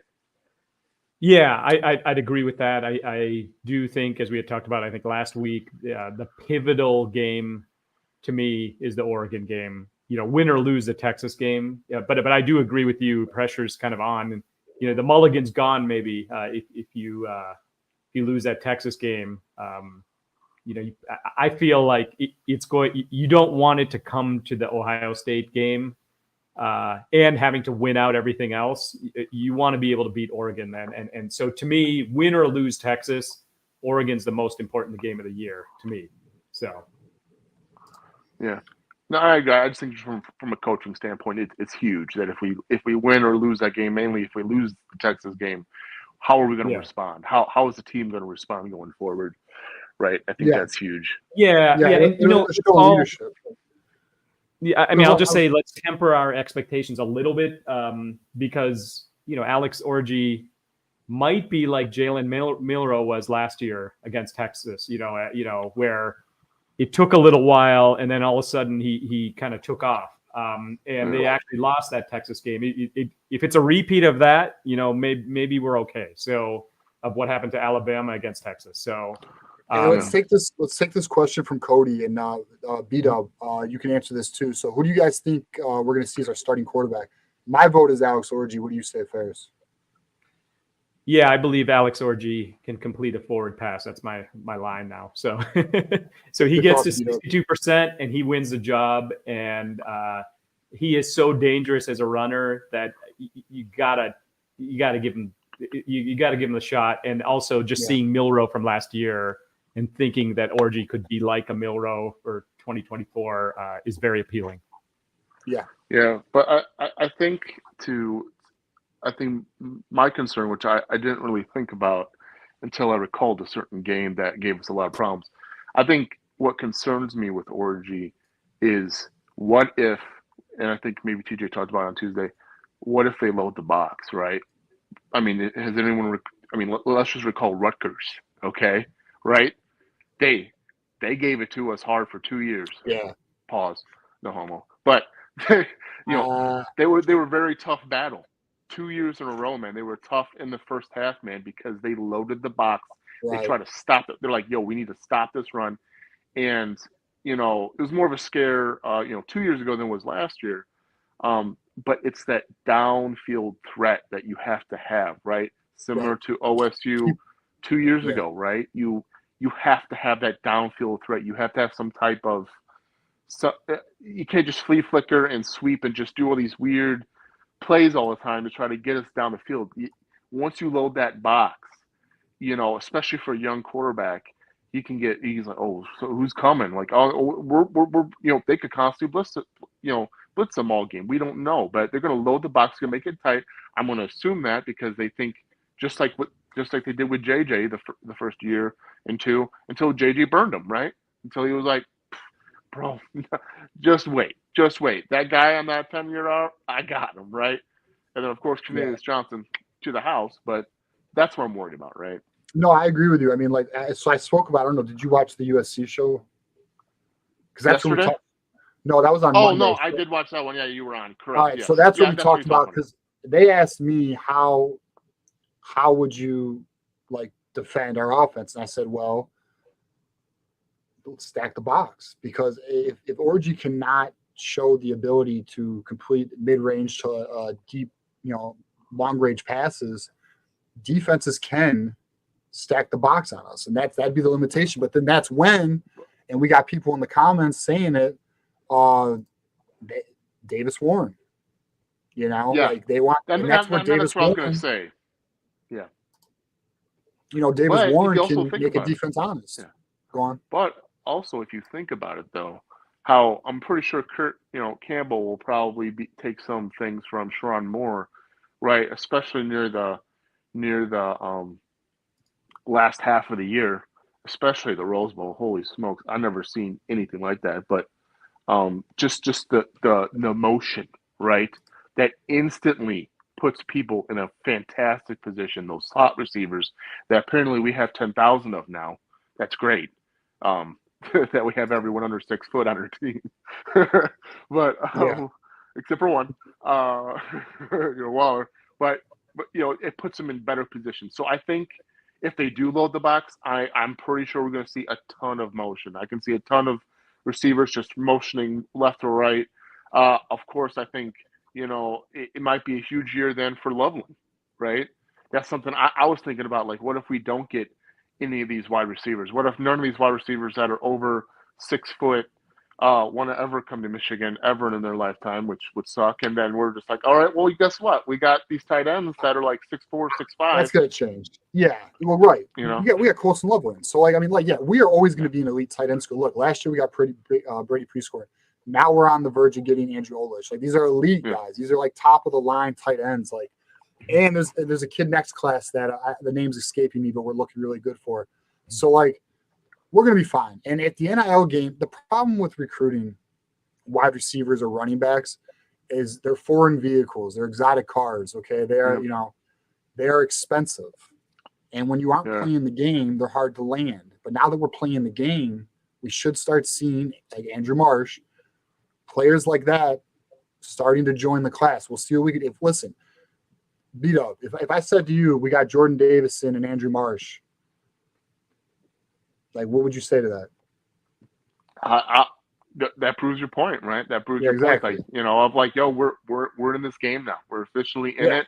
We may not be at OSU level, but hey, that means that we're getting to a Georgia OSU type of status, right? We're just there. We're in that top 5, right? Top 6, where it's like we're just, we just need more of that, right? And top then 10. Yeah, I'd argue top 10. I mean, A&M, Texas, Oregon, Miami are always going to be ahead of us, whatever. Yeah, you don't need to be that. You just need to be competitive. And guess what? Your play on the field with competitive NIL will make you an extremely attractive school or program for a recruit. But B-Dub, what's your last thoughts? I want to move on to our next caller. He was trying to get in last week. He had internet connections. I want to make sure he gets on this time. So I what's got your last thought, my guy? Yeah, I guess my last thought I guess now we'll just go off of what you were saying there. I did tune into the USC thing yesterday. It was sort of laughable and comical, and one of the guys was sort of making excuses for the NIL thing and stuff, and I was just like you do know these guys are 5 stars out of Georgia, right?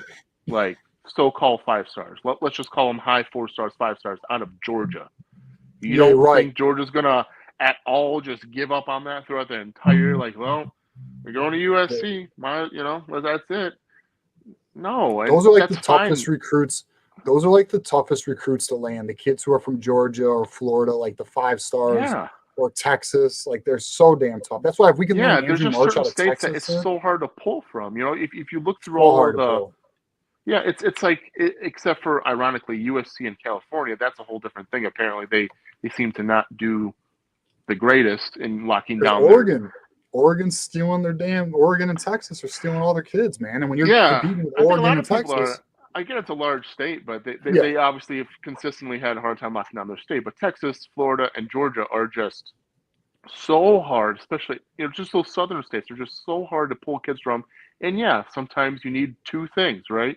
You need to promise them development, known development, or money. USC doesn't have development. Throw that out there.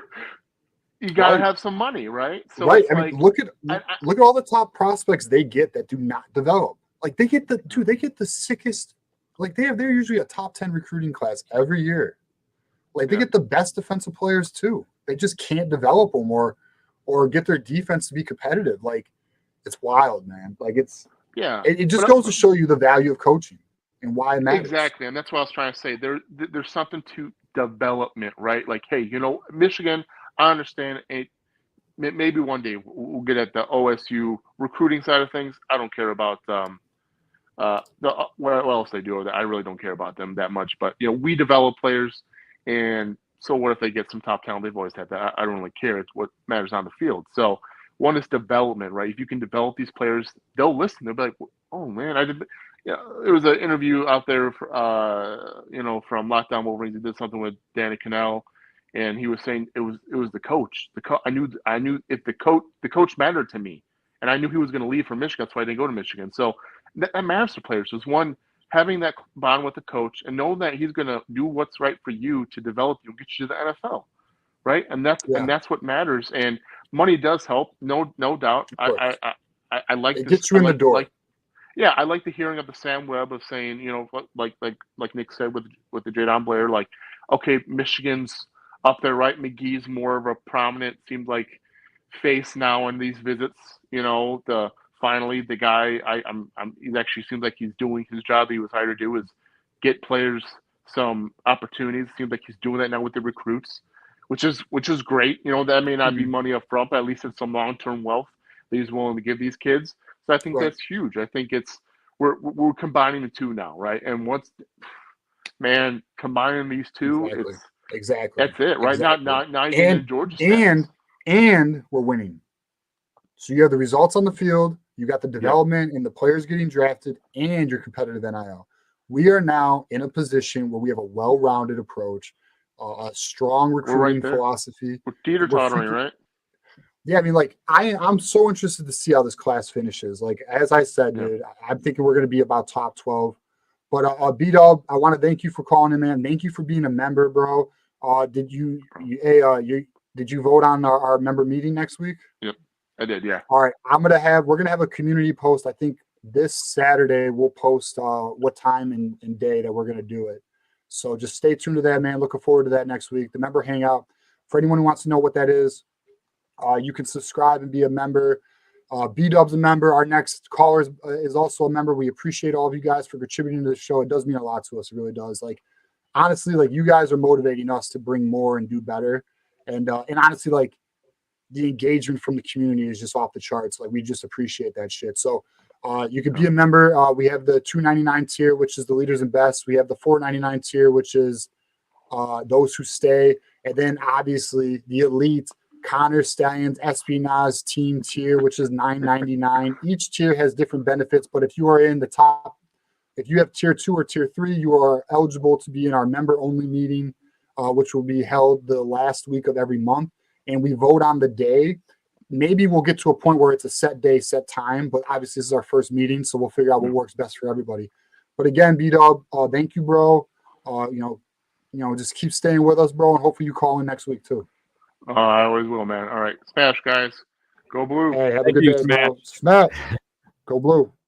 All right, let me hit the super chat, and then we'll pull up our next caller. So Nick did.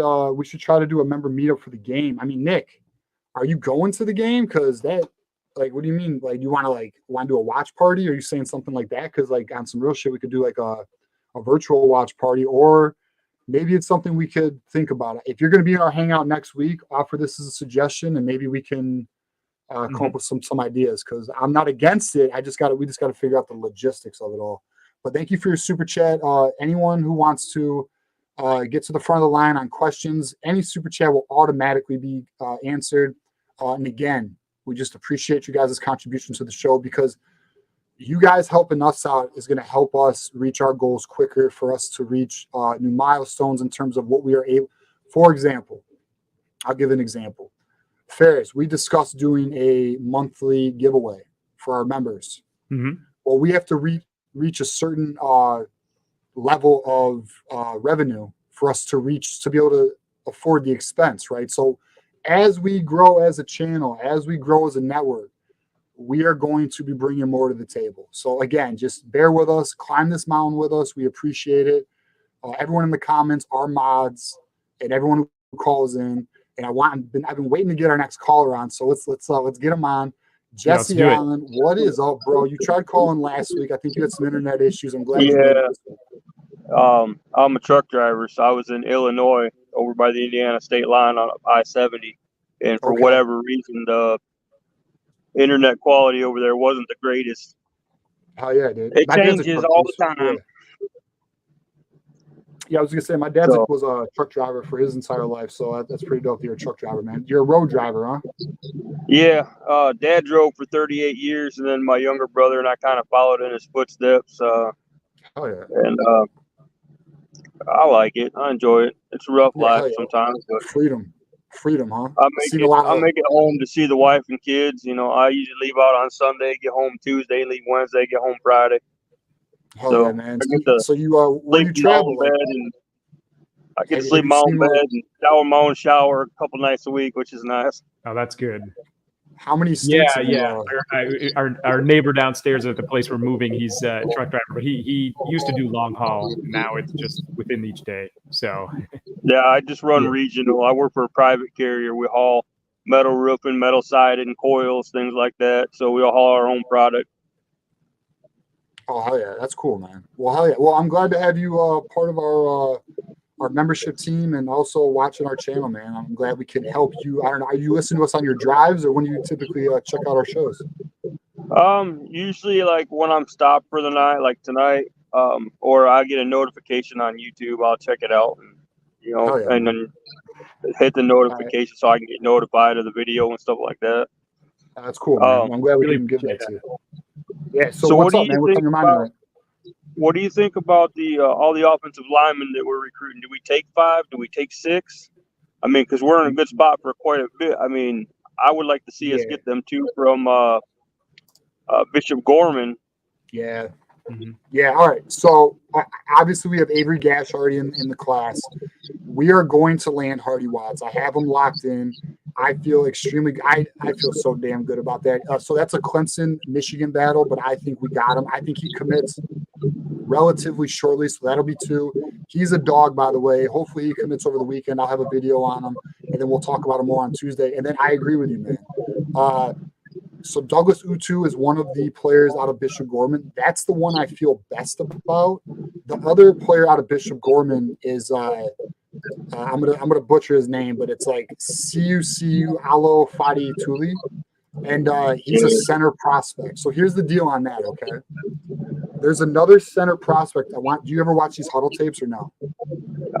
No, but I have been following Strayhorn, and there you go. Yes, Strayhorn. It's difficult to decide which one to take because I know how nasty his dad was at Michigan State. Yeah. His dad was a nasty player, man. Yeah, dude. And he's a nasty player. Like, if anyone watches this huddle tape, go check him out. You'll love him because I actually have locked in Strayhorn. I think, and here's what's happening. Michigan likes Alatuli Foley, however his name is pronounced, as well as Strayhorn. But Strayhorn's visiting this weekend, and if they can get him to secure his commitment this weekend, they're going to take him. And just for anyone wondering, yep. I mean, in the words of John Beeline, I want guys coming that want to be at Michigan that are knocking the door down to say, hey, I want to play. We want that blue collar mentality. Michigan has never been one to get the elite of the elite talent. We've always had the blue collar. We're going to bully you. We're going to beat the crap out of you, and we're going to play the game the way we want to play it, and we're going to dictate it. That's how we beat Ohio State the last 3 years. We just bully balled them. I mean, Alabama, Washington. Yeah, that's how they've always been. I think Michigan's going to be all right this year. Yeah, we got questions at quarterback, but everybody's talking about what's his name, Davis Warren and Orji. I wouldn't sleep on Jack Tuttle. He's got a lot of experience, and he played in some meaningful games last year. If he's healthy, he did really well coming in last year, and I think that they could possibly play a 2-quarterback system with him and Orji, or Davis Warren and Orji, for a while. If that's what it takes to get us through this the season until Jaden Davis is ready to take over, I'm all for it. Yeah, so, TJ and myself might be, might have slightly different opinions about this. I actually have a video where I kind of talk about a two quarterback system. In theory, it could work if everybody is on the same page. and they're running the same play, or they have the same playbook is the way I should put it. The Texas game being early in the season is tough with a new quarterback. So you can't do this sort of you audition that game, I'll audition this game kind of thing. You can't really do that. So it's not like it was when you had McNamara and McCarthy and you played Hawaii, which you're going to win the game either way. So what's the big deal? Just throw one of them in there.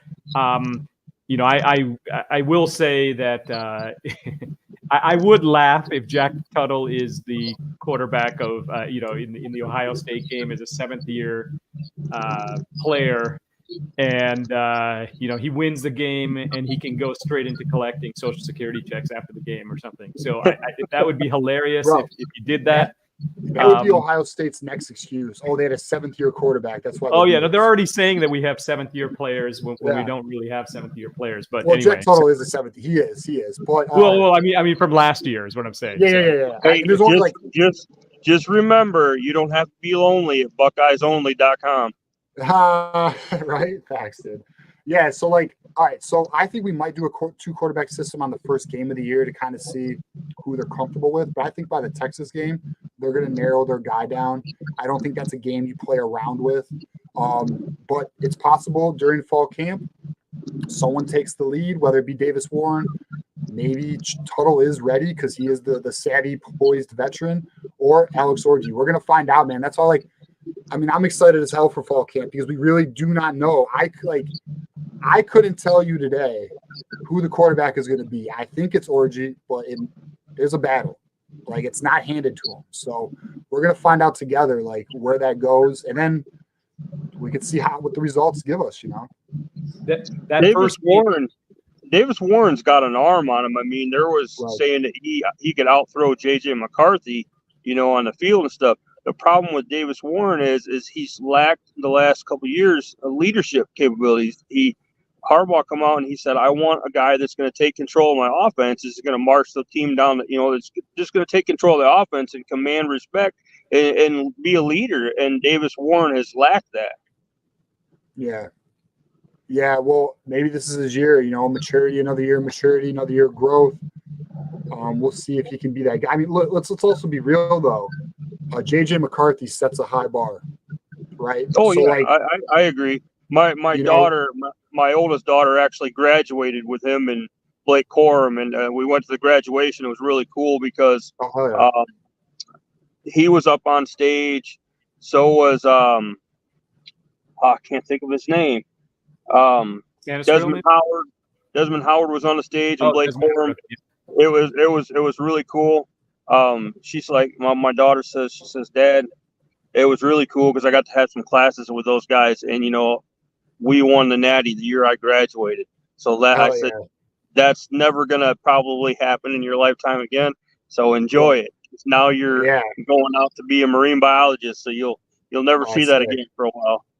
Yeah, but dude, what a memory, bro. That's epic. That's because people talk about all the time, going to school during the down years of Michigan or going to school during the 90s when we were up and winning national titles. To be a part of a school Ferris, what year did you? Yeah, no, I got to see the Michigan basketball title while I was there. Dude. So that's epic, bro. Yeah, and that's a lifelong memory, and that's so awesome. About the story about your daughter, I went to the Rose Bowl with my daughter who just graduated. She didn't get to see it. She did get to see the Ohio State win. She was on the field for that win, that first win. And so that was that snow game. It's epic. And then I went to the Rose Bowl with her. It was fantastic. I think that snow game was probably the best in a long time in the series that I can remember. And I've been watching Michigan for over 40 years. And it was crazy.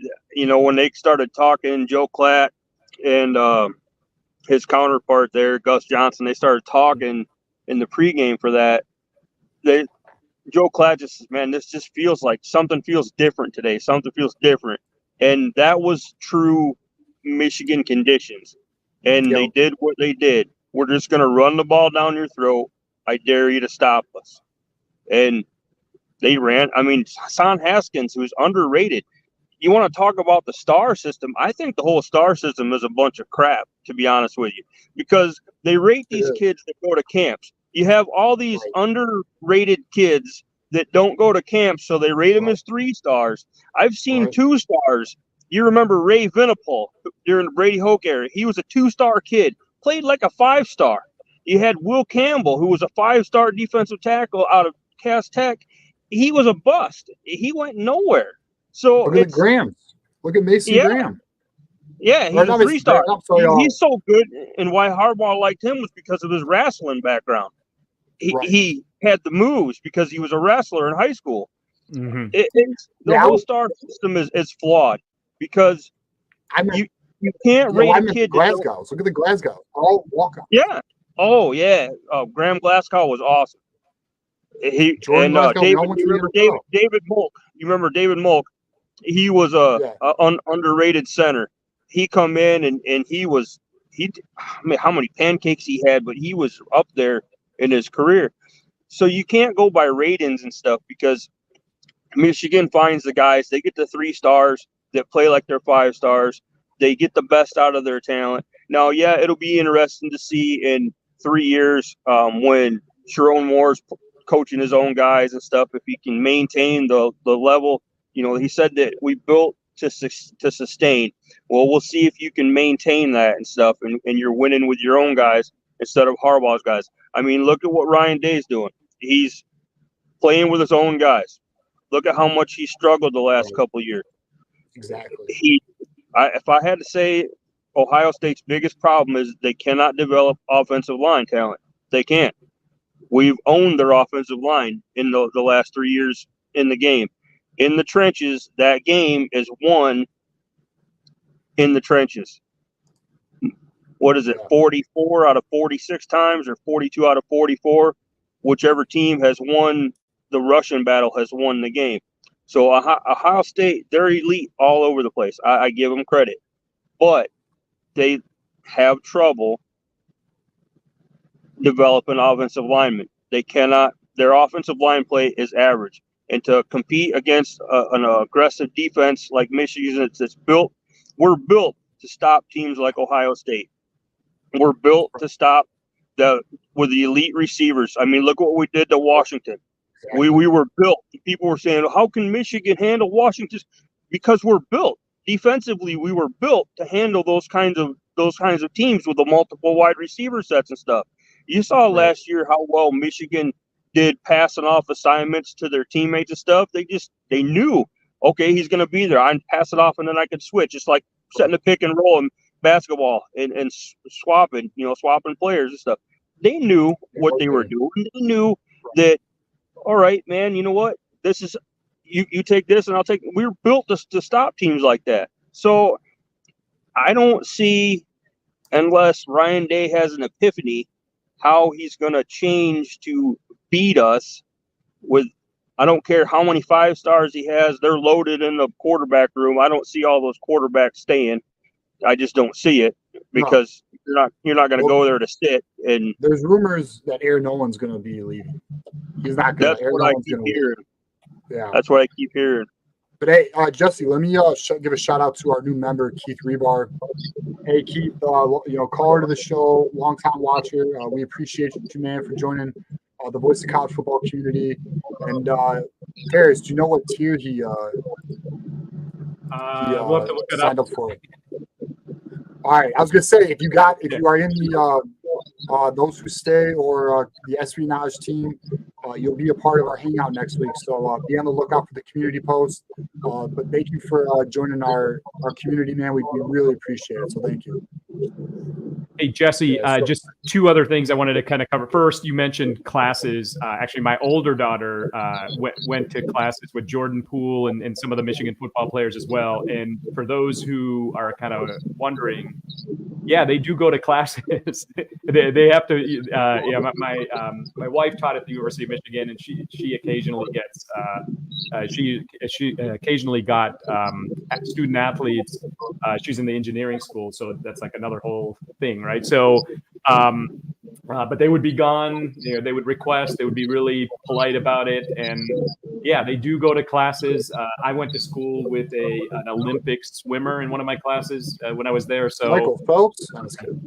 Yeah, not Michael Phelps, but yeah, but it would have been cool if Michael Phelps was around in the era of NIL. But so that was a cool story you were saying there, and then also. And just a little point here, teams have to adjust to Michigan, and Michigan is unique on their schedule compared to other games. So, just kind of keep that in mind. They have to adjust to the way that we play football. It'll be really interesting. The Wink versus Chip Kelly, Wink Martindale versus Chip. Oh, bro! Man, I love the Wink Martindale. Having the OG of our defense, people are so worried about him being Don Brown. He's not going to be Don Brown. The guy's smart enough. He's been an NFL coach for 20 years. He's going to be smart enough to run the system that we're running and have the players in the system, know the players that he's got, and make it around the players that he's got. He's going to, I think it's just going to be a continuation of what Mike McDonald started and Jesse Minter ran the last 2 years. He's even got one of the guys that was on the system with him with Lamar the New York Giants. Who was it? Yeah. No. He's a defensive analyst.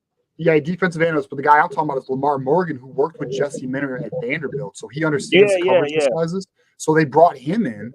So they have the, they got the familiarity with your DB's coach for the coverage disguises. And Wink already said that Jesse and Mike McDonald were doing things with the coverage disguises that he wasn't, that he is going to be implementing. So I do think it's going to be a smooth transition. I do think there's going to be a notch of aggressive. Like he is going to be aggressive, but like Ferris, we talked about that is opponent specific. Sometimes he tones it down, and sometimes he turns it up. But like you said, he's no fool, man. He'll know when to do it. Yeah, I think our defense is just going to be as stout this year, if not better this year than it was, last 100%. Year. I think it's going to get better every year. They're going to get the high end talent that we want in our system to run our system, and they're going to be fine.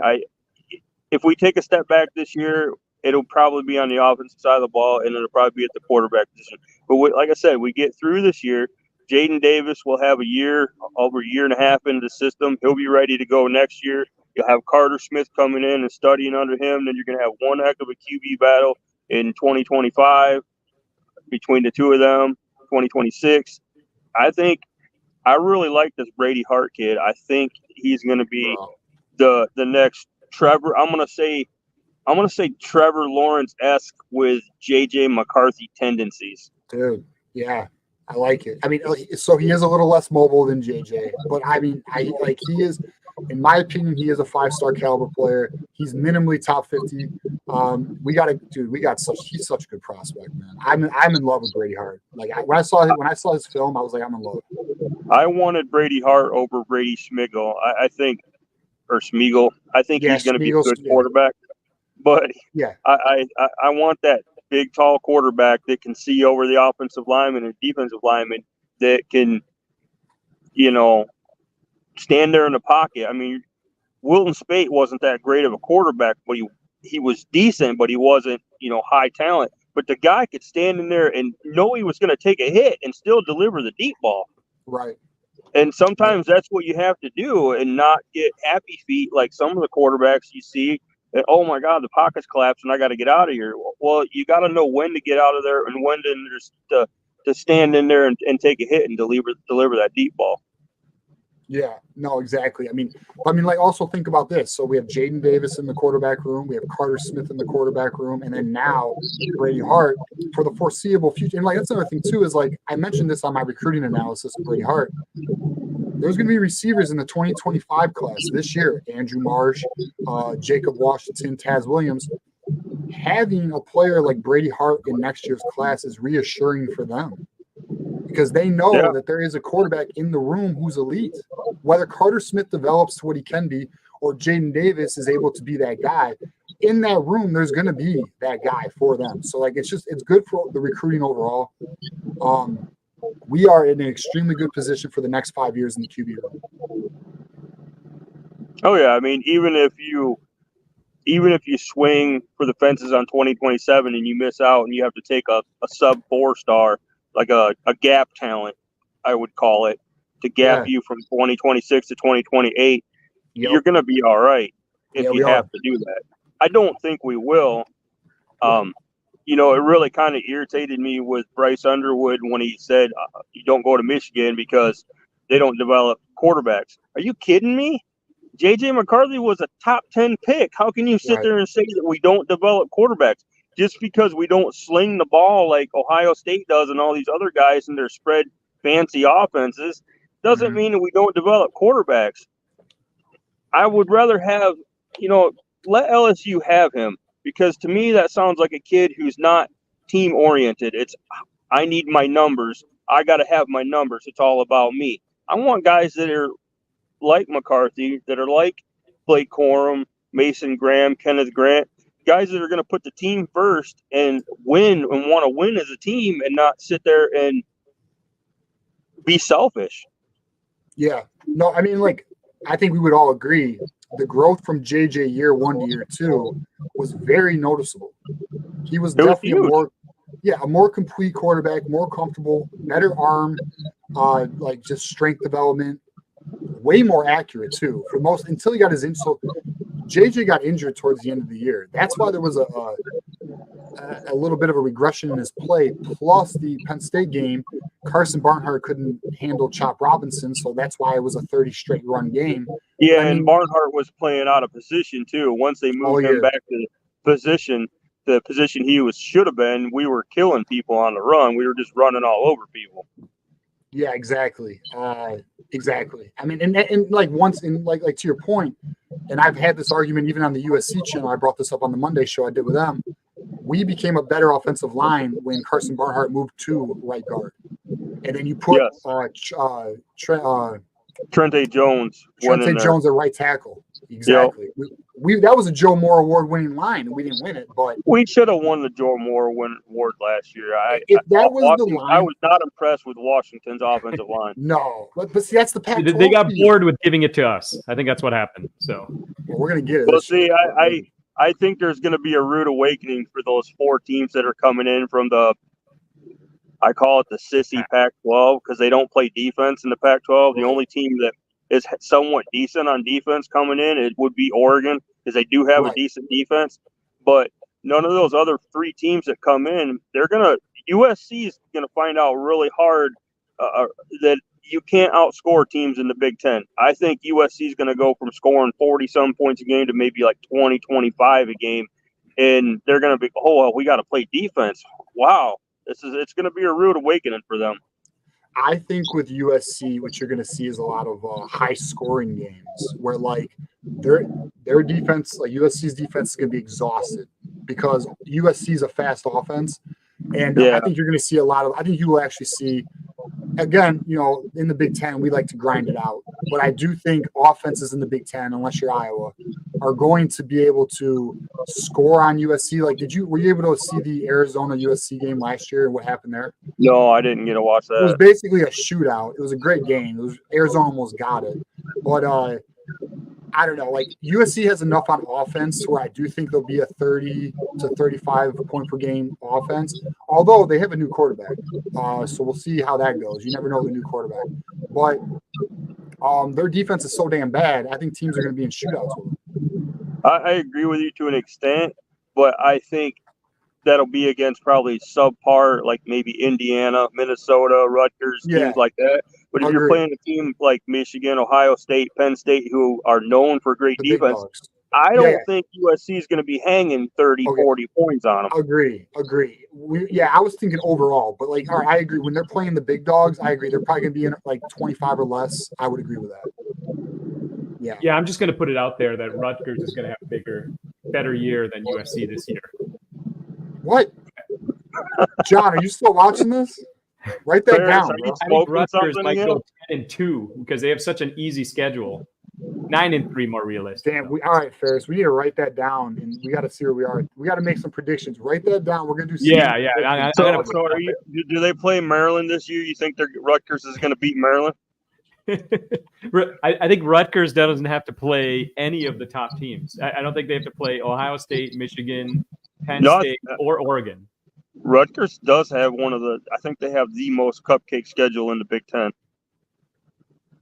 Yeah, hey, I want to give a shout out to Keith Reber for Connor Stallion's espionage team member. Appreciate you getting the highest tier, buddy.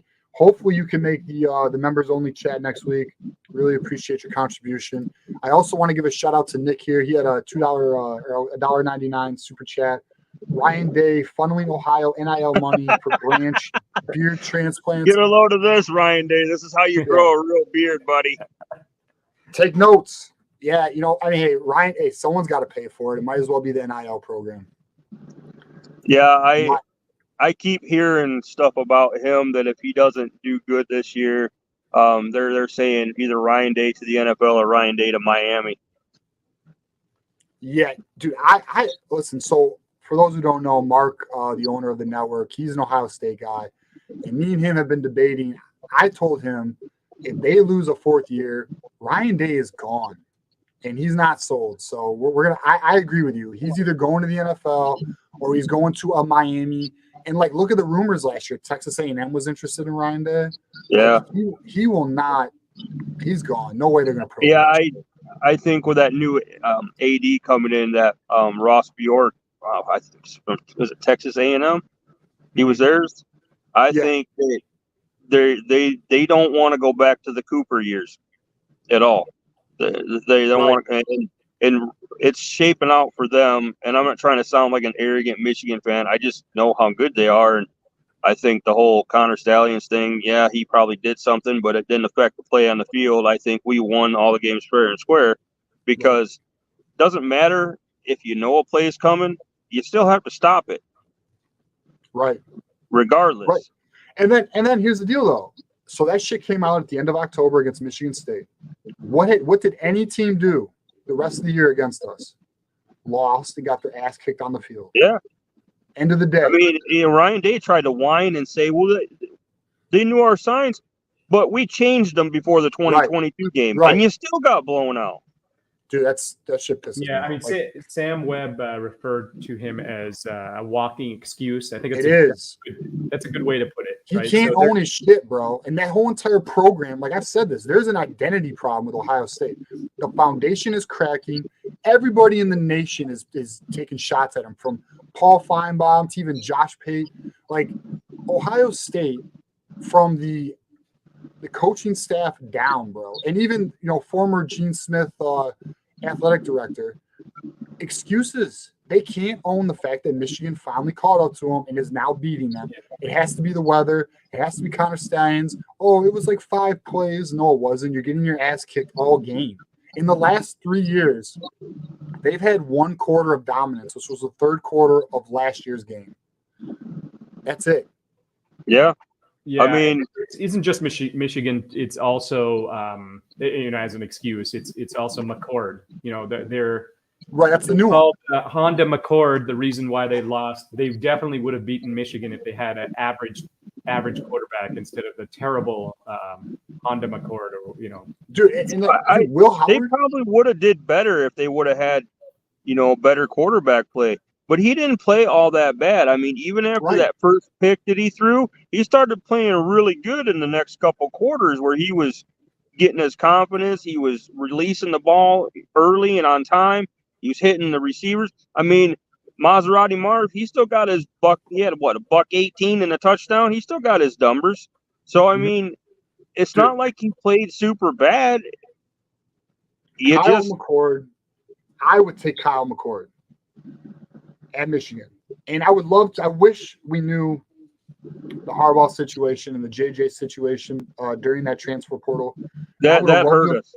Yeah, that hurt us in the transfer portal window. If we would have known that, we could have got, I think for sure we would have got Dante Moore, but whatever. I would have loved to have had Kyle McCord and then beat Ohio State with Kyle McCord. That would have been the most epic shit ever. And I'm going to tell you right now, they brought in Will Howard. Oh my dude, he's like a 60% completion percentage quarterback. He was like 59 a year ago. And he's not all right, fine. You want to bring a mobile quarterback? Ask Jalen Milroe how that went. Didn't work out real well for him. No, it didn't work out. That's the thing is they don't they don't realize Michigan's used to playing. I mean, we practice against that kind of stuff every single day. You had McCarthy, who was one of the most mobile quarterbacks in the country.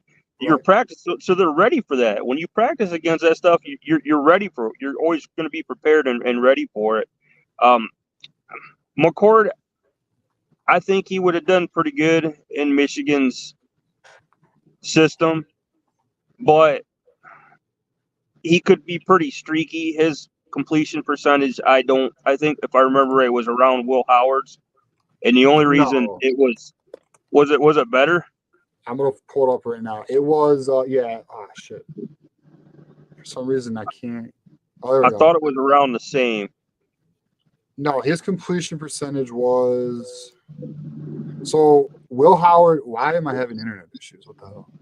See, you can have a bad quarterback and still make him look great, because if you're surrounded by 65. Good receivers, he was 65, which is really good. Like, that's good. Yeah. You want to be 65 or higher is what you want. That's the number. That's and he was that good because of the receivers that he had. When you can make a bad quarterback look good if you have outstanding receivers, which Ohio State does.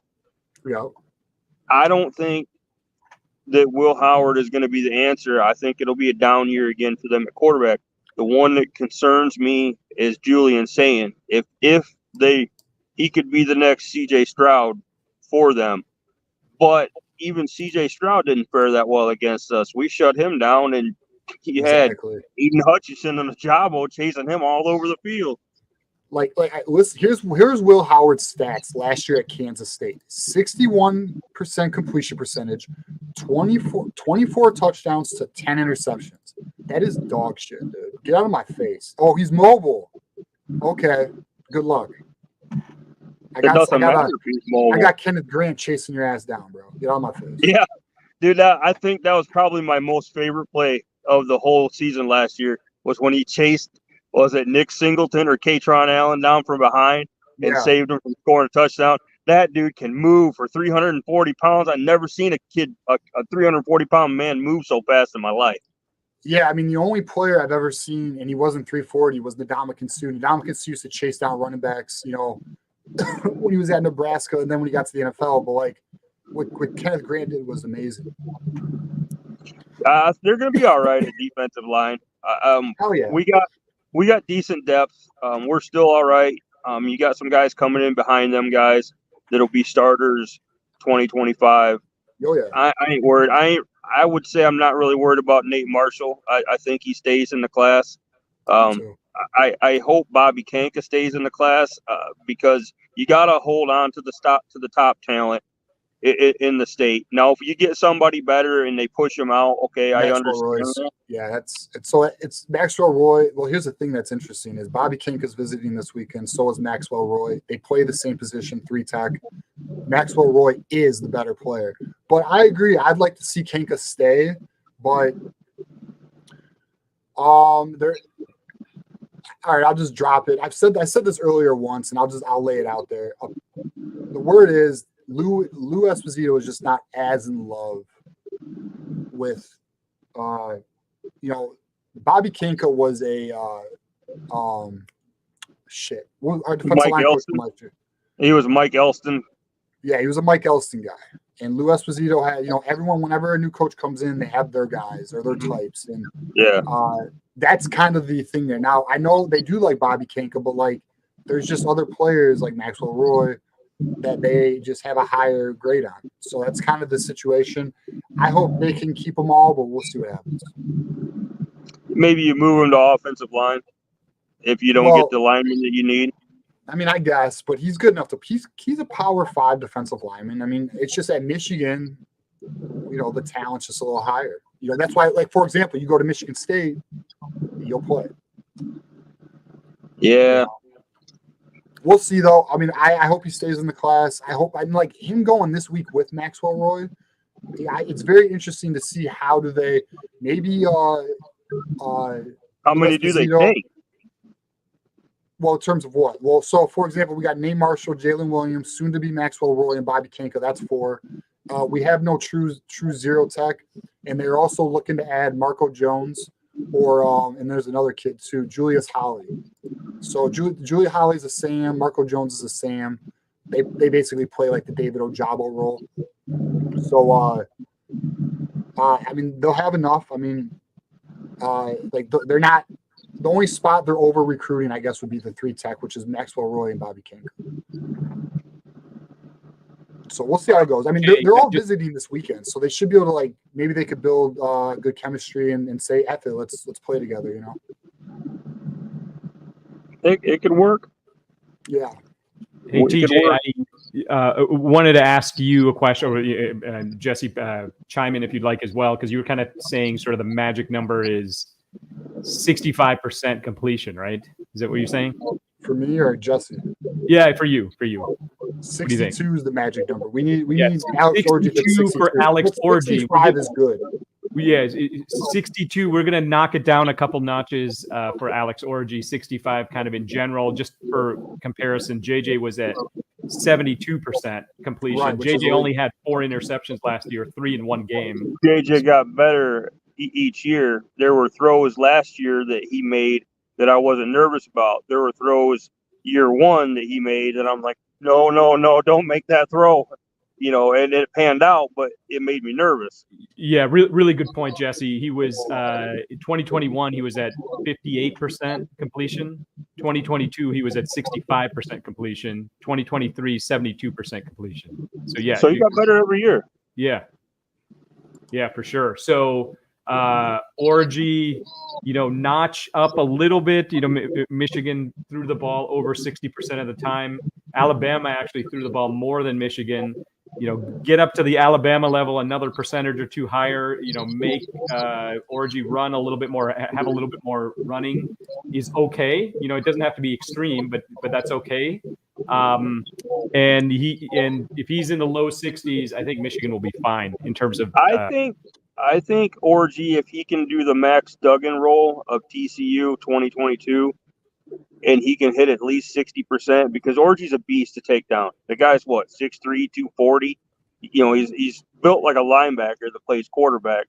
I think if he can get 60% or better, and do his running and so on and so forth, I think they'll be all right. They can win some games with him throwing at least 60%, but we need 60% out of him.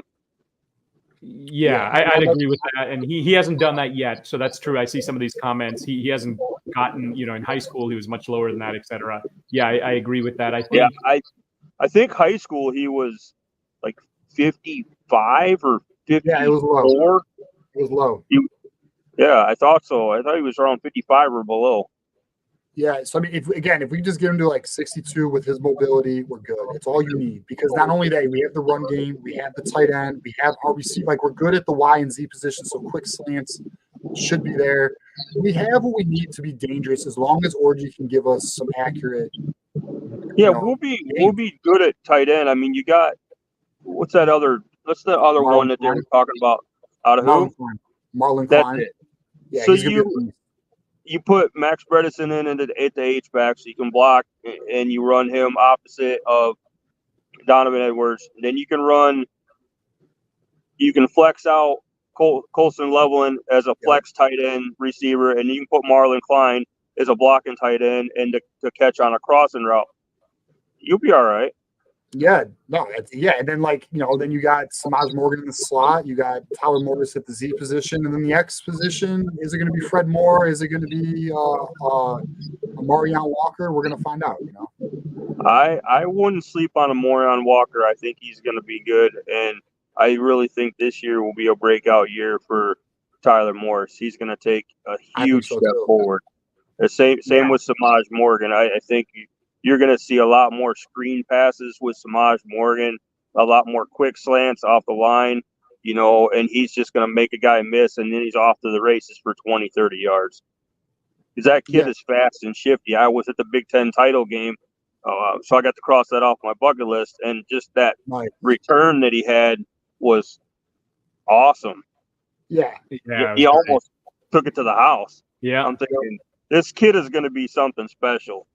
Yeah, I agree. And then obviously John's favorite, Fred Moore. He's the leader of the Fred Moore train. And I actually got some. I heard some intel that Fred Moore's looking really good. Be on the lookout for Fred Moore. So we'll see. I don't know. I was disappointed. I wish we could have held on to Darius Clemens. Yeah, He was. Darius Clemens. Yeah, man, he could have been. If he would have just been patient, I think he would have had been that big threat receiver. Because the guy was like 6'4". Yeah. He could have been Nico Collins. Coming out of high school, he was like he ran a 4.4. He was like 250, like 213 or 210, 6'4". He was everything you want in the next wide receiver. Had great numbers in high school. Played in Nevada during the COVID year because they had football. Yeah, I don't know, man. It's weird how it just doesn't work out sometimes. Oregon State, though, he could have picked a team better than Oregon. Well, he's from State. Oregon. He's from Oregon. He played football in Nevada because of the COVID year, so they had football in Nevada. So, but yeah, I mean, crazy. I don't know. It's unfortunate, man. You know, another one was the kid who transferred to Oklahoma. From Michigan. He actually had a good year last year. Ferris, do you know his name? At the tip of my tongue. It's the chat will have it. I know. Who's the wide receiver? Chad. Who's the wide receiver who transferred to Oklahoma? He was from Michigan. He's actually pretty good. Where's my chat at? Come on, guys. Whatever. We'll get to it. If someone has it, I'll pull it up. But oh, there it is. There's my guy. Rico. Andrew Anthony. Yeah, man. Yep. Like it would have been nice to have him. But he was playing time. But now there's plenty of playing time. It's all about being patient, like you said. Hey, TJ, I forget names as soon as they leave Michigan. Yeah, me too. I don't know if you do that too, but yeah. Unfortunately, they don't have, young kids nowadays. They don't have patience. I mean, when Ferris and I were growing up, you were growing up. Patience was beat into us. Well, it was. You know what it was, man? I've actually thought about this because, like, I got to experience like pre-social media era. Like when I was growing up, the internet was like just becoming a thing, and like most kids who are like post-social media era, and like obviously internet induced, like they just don't have they don't understand the journey. They want instant gratification. Not every kid. Obviously, there's outliers. Like some kids aren't like Jordan Marshall. I feel like is that type of kid. Or even when JJ McCarthy took a year, like Cade McNamara run with it. He waited his turn.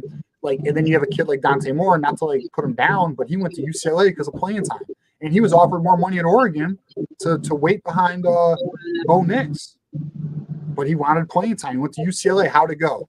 Chip Kelly is now the offensive coordinator at freaking Michigan or Ohio State. Crazy. Yeah, kids don't have patience. I mean, I showed my kids a card catalog. I said, this was my Google back in the day. They said, what is that? I said, you had to go and you had to look for the book that you wanted in the card catalog. You had to take the card, go match it to the section, and find the book. That was Google for us. They look at me, Dad, you're old. Older than dirt. Yeah. Yeah, hey, when I was in elementary school, they had card catalogs, man. Yeah, I hear you, dude. Now everything's on the computer and stuff, man. They're like, card catalog, what is that? Yeah. So just shout out to also Donovan Edwards, who was in that position as well, who stayed. Exactly. 5-star. He could have left. He didn't. So I'm glad we got him over Ohio State because I heard Ohio State was our biggest competitor for him. They were. I think don't sleep on Khalil Mullins. That kid is a beast. Transferred from, went from being a linebacker to a running back. I don't think they're going to be Blake Corum, Donovan Edwards, 1-2, Thunder and Lightning, or Lightning and Lightning. But I wouldn't sleep on Khalil Mullins. I think Donovan Edwards is going to have. I think part of his problem last year it was psychological for him, and he's like, man, I was really hoping Blake Corum would go to the NFL, and I think that affected him, Corum coming back. But you saw him kind of get back to his old self in the national championship. You realize that, hey, next year this is going to be my team. I'm going to be the feature back. I think they're going to do so much more with him this year than they did last year. He's primed for a big year. I think maybe, and I'll go out on a limb and I'll do a TJ Lock, and I'll say he's going to be Heisman candidate. He's going to have a Heisman candidate year this year. Hell yeah. No, hey, I agree. I think Donovan Edwards is going to have like 1,200, 1,300 yards, which, I mean, he'd probably need more to be a Heisman candidate, but I expect a nice 15 rushing touchdowns and like 8 to 9 receiving. I don't know. I don't have him as like a Heisman, but you might be right because he looked damn good in the spring game, bro. Like he looked polished. He looked complete. And I agree with you also about Khalil Mullins. I think, I don't think it's going to be that thunder and lightning, although we do have lightning in our backfield with Cole Cabana and Micah Capana. We'll see if they get any playing time.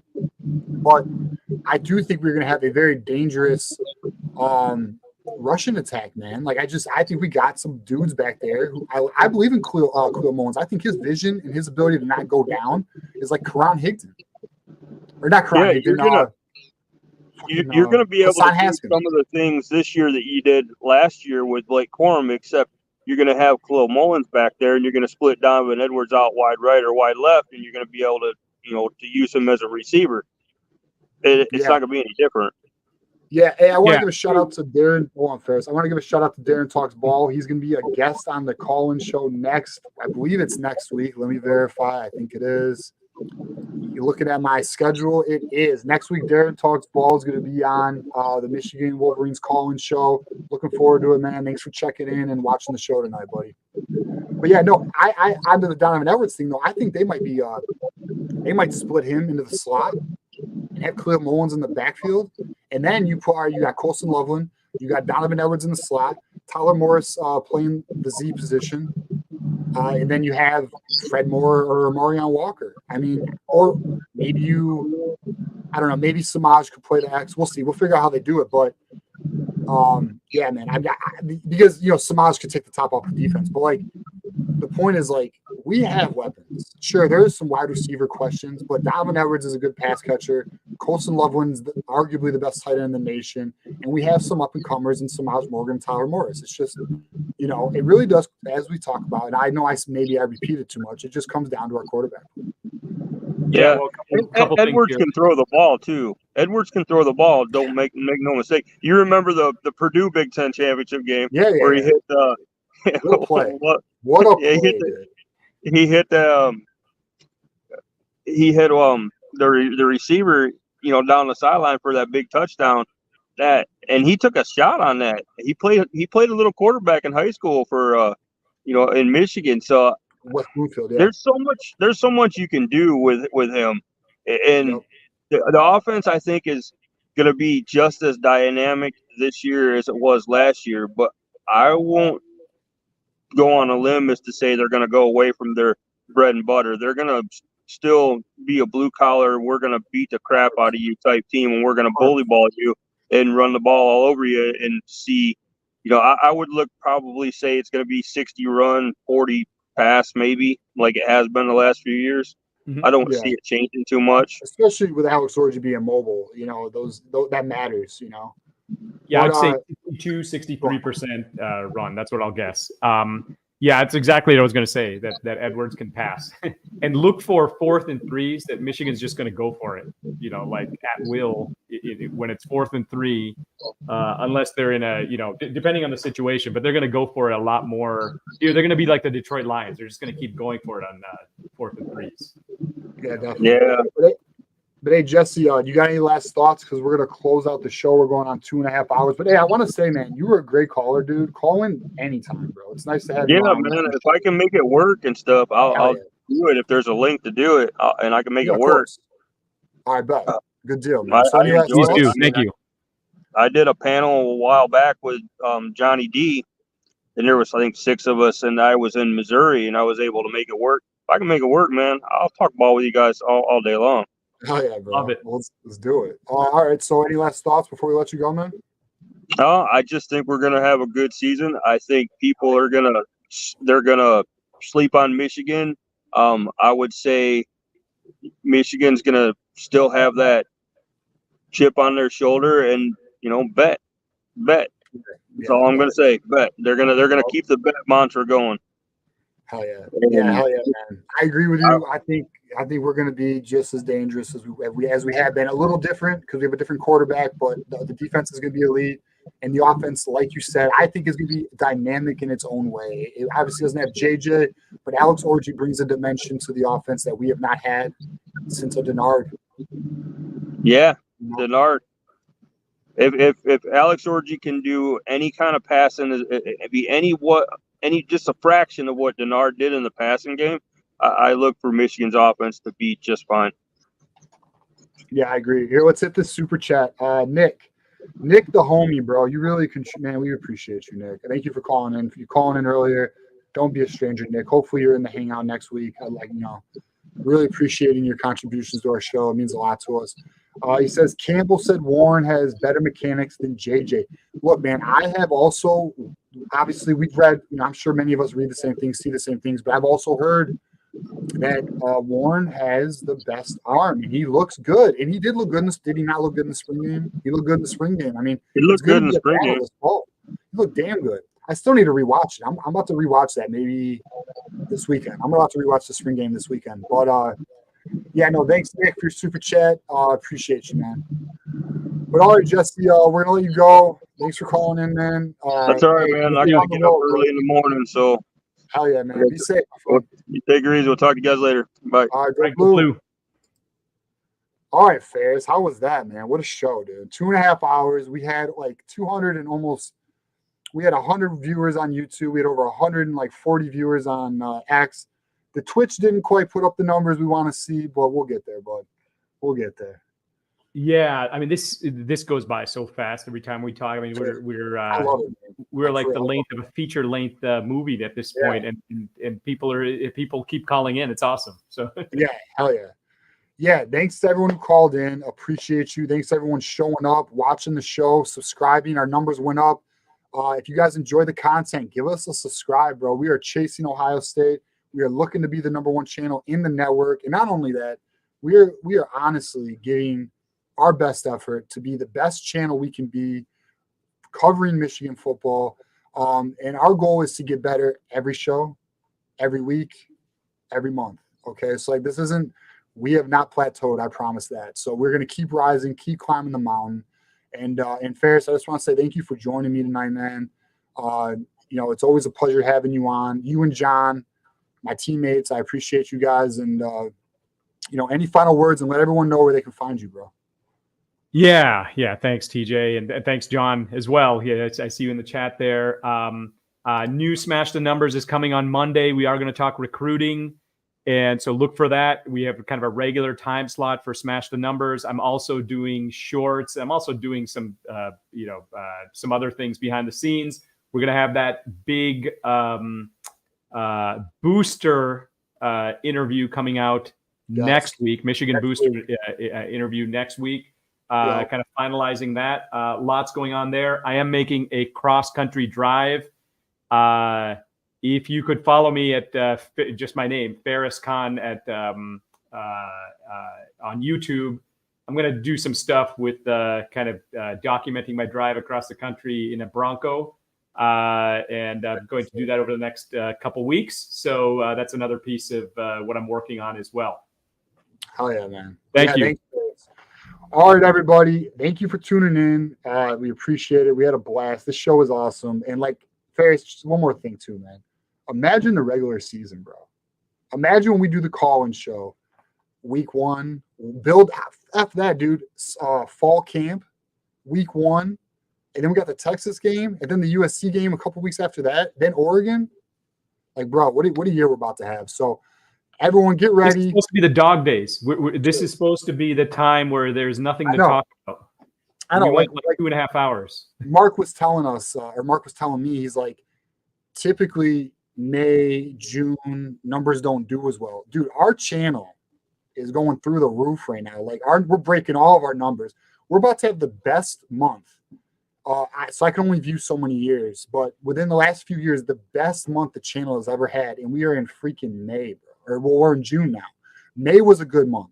April was a very good month because of the spring game, but June is looking to be our best month. So again, thank you everybody watching. We have over 200 people watching it through the various simulcasts.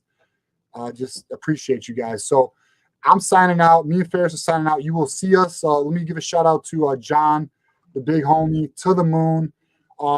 Tuesday show, 8 p.m. We got the Michigan Wolverines live show, which is always jam-packed. We have so much stuff to talk about. We can't even cover it all. And then obviously Thursday show, we got the 8 p.m. call-in show. Next week, I'm with Darren Talks Ball. We're going to talk some ball because he's a certified ball knower. And we're going to get down with that. I'm sure there's going to be tons of news from recruiting to whatever, dude. And then we obviously have on Monday, Smash the Numbers. That drops every 10 a.m. on Monday. On Tuesday, we got Point a Minute from our guys, Cliff and Mac. Doing a great job, by the way. Their videos are hitting.